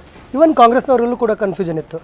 ಒಂದು ಏನಂದರೆ ಗ್ರಾಮೀಣ ಭಾಗದೊಳಗಡೆ ಗ್ಯಾರಂಟಿ ಕಾರಣದಿಂದಾಗಿ ಮಹಿಳೆಯರು ಹೆಚ್ಚು ಕಾಂಗ್ರೆಸ್ ಪರವಾಗಿ ಓಟ್ ಹಾಕಿರ್ಬೋದು. ಆದರೆ ನಗರ ಭಾಗದ ಮತದಾರರು ಹಾಕಿರಲಿಕ್ಕಿಲ್ಲ, ಅವರು ಮೋದಿ ವೇವಲ್ಲಿ BJP ಪರವಾಗಿ ಓಟ್ ಹಾಕಿರ್ಬೋದು ಅಂತ ಒಂದು ಪರ್ಸೆಪ್ಷನ್ನು ಇತ್ತು. ಬಟ್ ಈ ಎಕ್ಸಿಟ್ ಪೋಲ್ನ ರಿಸಲ್ಟನ್ನು ನೋಡಿದರೆ ಗ್ರಾಮೀಣ ಭಾಗದಲ್ಲೂ ಕೂಡ ಗ್ಯಾರಂಟಿ ವರ್ಕ್ ಆದಂತೆ ಕಾಣ್ತಾ ಇಲ್ಲ. Modi wave versus guarantee wave ಅಂತ ಏನೋ ಒಂದು ನಡೀತಾ ಇತ್ತು. ಅದು 100% ಮೋದಿ ಪರವಾಗಿ ಓಟನ್ನು ಜನ ಹಾಕಿರ್ಬೋದು ಅನ್ನೋದು ನಿಮ್ಮ ಎಕ್ಸಿಟ್ ಪೋಲಿಂದ ಕಾಣ್ತಾ ಇದೆ. ನಾರ್ಮಲಿ ಈ ಅಸೆಂಬ್ಲಿ ಇಲೆಕ್ಷನ್ ಮತ್ತು ಪಾರ್ಲಿಮೆಂಟ್ ಇಲೆಕ್ಷನ್ ವಿಚಾರ ಬಂದಾಗ ಪಾರ್ಲಿಮೆಂಟ್ ಇಲೆಕ್ಷನ್ಗಳಲ್ಲಿ ನ್ಯಾಷನಲ್ ಇಶ್ಯೂಸ್ ಮೇಲೆ ಓಟ್ ಹಾಕ್ತಾರೆ ಮತ್ತು ಲಾಸ್ಟ್ ಒಂದು 10 ವರ್ಷದಿಂದ ಅದು BJP ಪರವಾಗಿರುತ್ತೆ ಅನ್ನೋದಿತ್ತು.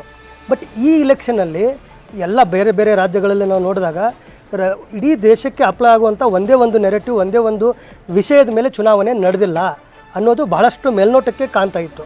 ಎಲ್ಲ ಕಡೆಗಳಲ್ಲೂ ಕೂಡ ಸ್ಥಳೀಯ ಇಶ್ಯೂಗಳು, ರಾಜ್ಯ ಮಟ್ಟದ ಇಶ್ಯೂಗಳು, ಸ್ಥಳೀಯ ಲೀಡರ್ಶಿಪ್ಪು ಅದೆಲ್ಲವೂ ಕೂಡ ಈ ಸರಿ ವರ್ಕ್ ಆಗಿದೆ ಆದರೆ ಅಂತ ಒಂದೇನು ಅನ್ನಿಸ್ತಾ ಇತ್ತು. ಬಟ್ ಕರ್ನಾಟಕದಲ್ಲಿ ಒಂದೇನು ಪಾಪ್ಯುಲರ್ ಪರ್ಸೆಪ್ಷನ್ ಇದೆ, ಪಾರ್ಲಿಮೆಂಟ್ ಇಲೆಕ್ಷನಲ್ಲಿ BJP ಪರವಾಗಿ ಅಥವಾ ರಾಷ್ಟ್ರೀಯ ವಿಚಾರಗಳ ಪರವಾಗಿ ಓಟ್ ಹಾಕ್ತಾರೆ, ಅದು ಅಸೆಂಬ್ಲಿ ಇಲೆಕ್ಷನಲ್ಲಿ ಇದ್ದಂಗೆ ಇರೋದಿಲ್ಲ ಅಂತ ಅದೇ ಆದಂತೆ ಕಾಣ್ತಾ ಇದೆ. ಅದನ್ನು ಹೊರತುಪಡಿಸಿ ನಾವು ಇಡೀ ದಕ್ಷಿಣ ಭಾರತದ 131 ಕ್ಷೇತ್ರಗಳನ್ನು ನೋಡಿದರೂ ಕೂಡ ಆಂಧ್ರ ಪ್ರದೇಶದಿಂದ ಬಹಳ ದೊಡ್ಡ ಲಾಭ NDAಗೆ ಆಗ್ತಾ ಇರುವಂತೆ ಕಾಣ್ತಾ ಇದೆ. ಯಾಕಂದರೆ ಈ ಸಾರಿ ಈ ಹಿಂದಿ ಹಾರ್ಟ್ಲ್ಯಾಂಡು ಆ ಭಾಗಗಳಲ್ಲಿ ಸ್ವಲ್ಪ ಮಟ್ಟಿನ ಸೀಟ್ ಕಡಿಮೆ ಆಗಬಹುದು ಅನ್ನೋ ಕಾರಣಕ್ಕೇ ಈ ಚುನಾವಣೆಗಿಂತ ಬಹಳ ಮುಂಚೆ ಸುಮಾರು 6 ತಿಂಗಳಕ್ಕಿಂತ ಮೊದಲೇ ಪ್ರಧಾನಿ ಮೋದಿ ದಕ್ಷಿಣ ಭಾರತದ ಮೇಲೆ ಫೋಕಸ್ ಮಾಡಿದರು. ಭಾಳ ಸಲ ತಮಿಳ್ನಾಡಿಗೆ ಬಂದು ಹೋದರು, ಭಾಳ ಸಲ ಕೇರಳಕ್ಕೆ ಬಂದು ಹೋದರು. ಅವ್ರಿಗೂ ಕೂಡ ಎಲ್ಲೋ ಒಂದು ಅಂದಾಜಿತ್ತು ಸ್ವಲ್ಪ ಸೀಟ್ ಆ ಕಡೆ ಏನಾದರೂ ಕಡಿಮೆ ಆದರೆ ನಾವು ಇಲ್ಲಿ ಹೆಚ್ಚು ಸೀಟ್ಗಳನ್ನು ಗೆದ್ದು ಬ್ಯಾಲೆನ್ಸ್ ಮಾಡ್ಕೊಳ್ಬೋದಾ ಅಂತೇಳಿ. ಈ ಆಂಧ್ರ ಪ್ರದೇಶದ ರಿಸಲ್ಟ್ ನಿಜವೇ ಆಗಿ ತೆಲುಗು ದೇಶಂನ ಕಾರಣದಿಂದಾಗಿ ಎನ್ ಡಿ ಎಗೆ ಅಷ್ಟೊಂದು ಸೀಟ್ ಬರೋದಾದರೆ ಅವರ ಒಂದು ಸ್ಟ್ರಾಟಜಿ ವರ್ಕೌಟ್ ಆಗಿದೆ ಅಂತ ಅನಿಸ್ತಾ ಇದೆ. ಖಂಡಿತ. ಇಲ್ಲಿ ಬಹಳ ಮುಖ್ಯವಾಗಿ ಇಡೀ ದಕ್ಷಿಣ ಭಾರತದ ರಿಸಲ್ಟ್ ನಾವು ನೋಡ್ತಾ ಹೋದಾಗ ಒಂದೊಂದು ಕ್ಲಿಯರ್ ಆಗಿರುವಂಥದ್ದು ಏನಂತ ಹೇಳಿದ್ರೆ, BJP ತನ್ನ ಮೈತ್ರಿಯ ಸೆಲೆಕ್ಷನ್ನ ಮೂಲಕವಾಗಿಯೂ ಕೂಡ ಗೇನ್ ಮಾಡ್ಕೊಂಡಿದೆ ಅಂತ ಹೇಳಿ. ಅದು ಕರ್ನಾಟಕದಲ್ಲಿರ್ಬೋದು, ಅದು ಆಂಧ್ರದ ವಿಚಾರದಲ್ಲಿ ಇರ್ಬೋದು. ಆಂಧ್ರದಲ್ಲೂ ಕೂಡ ಅಷ್ಟೇ, ಆಂಧ್ರ ಅತ್ಯಂತ ಕ್ರೂಷಿಯಲ್ ಆಗಿತ್ತು. ಆಂಧ್ರದಲ್ಲಿ ಯಾವುದೇ ಸೀಟನ್ನು ಗೆದ್ದಿರಲಿಲ್ಲ. ಈ ಬಾರಿ ಅಲ್ಲಿ ಗೆಲ್ಲೋದಕ್ಕೆ ಅವಕಾಶಗಳೇನಾದರೂ ಇದೆ ಅಂತ ಹೇಳಿದ್ರೆ ಅದು ತನ್ನ ಸ್ವಂತ ಶಕ್ತಿಯ ಮೂಲಕವಾಗಿ ಇಲ್ಲ ಅನ್ನುವಂಥದ್ದು ಖಾತ್ರಿಯಾಗಿದೆ. BJPಯೂ ಕೂಡ ಇತ್ತು. ಆದರೆ ಅದಕ್ಕೆ ತೆಲುಗು ದೇಶಂನ ಮಿತ್ರತ್ವ ಇದೆಯಲ್ಲ, ಆ ಒಂದು ಮೈತ್ರಿ ಇದೆಯಲ್ಲ, ಅದು ಸಹಾಯ ಮಾಡಿರುವಂತಹ ಸಾಧ್ಯತೆ ದಟ್ಟವಾಗಿ ಗೋಚರಿಸ್ತಾ ಇರುವಂಥದ್ದು. ಈ ಒಂದು ಎಕ್ಸಿಟ್ ಪೋಲ್ನ ರಿಸಲ್ಟ್ನಲ್ಲೂ ಕೂಡ ಅದೇ ನಮಗೀಗ ಕಂಡು ಬರ್ತಾ ಇರುವಂಥದ್ದು. ಕೆಲವ್ರ ಹತ್ರ ಮಾತಾಡಿದಾಗ ಮೆಜಾರಿಟಿ ಎಲ್ಲರೂ ಹೇಳಿರ್ತಕ್ಕಂಥ ಫೀಡ್ಬ್ಯಾಕ್ ಏನು ಅಂತ ಹೇಳಿದ್ರೆ, ನಿಜವಾಗ್ಲೂ ಅಂದರೆ ನಾವು ಯಾರಿಗೆ ವೋಟ್ ಹಾಕಿದ್ದೀರಾ ಏನು ಅಂತ ಹೇಳಿದ್ರೆ, ಮೆಜಾರಿಟಿ ಯಾರಿದ್ದಾರೆ ಡೌನ್ ಟ್ರಾಡನ್, ಎಸ್ಪೆಷಲಿ ಸ್ಲಮ್ಸ್ಗಳು ಮತ್ತು ಬೇರೆ ಬೇರೆ ಜಾಗದಲ್ಲಿರ್ತಕ್ಕಂಥ ವಿಲೇಜಲ್ಲಿರ್ತಕ್ಕಂಥ ಜನಗಳು ಯಾರೂ ಬಾಯನ್ನು ನಿಜವಾಗ್ಲೂ ಹಾನೆಸ್ಟ್ ಆಗಿ ಹೇಳಿರ್ತಕ್ಕಂಥ ಸರಿಯಾಗಿ ಹೇಳ್ತಾ ಇಲ್ಲ ಅನ್ನೋ ಒಂದು ಇದನ್ನು ಕೂಡ ನಾವು ಮೆಸೇಜನ್ನು ಕೂಡ ನಾವು ನೋಡಿದ್ದೇವೆ. ಅಂದರೆ ಓವರ್ ನಾನು ಏನು ಹೇಳ್ತಿದ್ದೀನಿ ಅಂತ ಹೇಳಿದ್ರೆ, ನಾನು again I'm not gonna dispute ಇದು ಸರಿನಾ ತಪ್ಪು ಅಲ್ಲ, ಸೊ ವಿಲ್ ಫೋರ್ತ್ ವೇಟ್ ಮಾಡೋಣ. ಬಟ್ ನನಗನ್ನಿಸ್ತಾ ಇರ್ತಕ್ಕಂಥದ್ದು, ನಿಜವಾದಂಥ ಮತದಾರ ಏನು ಹಾಕಿದ್ದಾನೆ ಅದನ್ನು ನಿಜವಾಗ್ಲೂ ಹೊರಗಡೆ ನೀವು ಸರ್ವೆಗಳಲ್ಲಿ ಹೇಳಿದ್ದಾನ ಅನ್ನೋ ಒಂದು ಡೌಟ್ ಕಾಣ್ತಿದೆ. ಓಕೆ ರಘುವರೇ, ಮಾತಾಡ್ತೀನಿ. ಯಾಕಂದ್ರೆ ಇಲ್ಲಿ ಈ ರಿಸಲ್ಟ್ ಯಾವ ರೀತಿಯಲ್ಲಿ ಬಂದಿದೆ, ಯಾವ ರಾಜ್ಯಗಳಲ್ಲಿ ಯಾವ ರೀತಿಯಾದಂತಹ ರಿಸಲ್ಟ್ ಇದೆ ಅನ್ನೋದನ್ನ ಈ ಒಂದು ಸರ್ವೆ ಮೂಲಕವಾಗಿ, ಎಕ್ಸಿಟ್ ಪೋಲ್ನ ಮೂಲಕವಾಗಿ ಬಂದಿರುವಂತಹ ರಿಸಲ್ಟ್ನ ಬಗ್ಗೆ ಮತ್ತಷ್ಟು ವಿವರವನ್ನ ನಮ್ಮ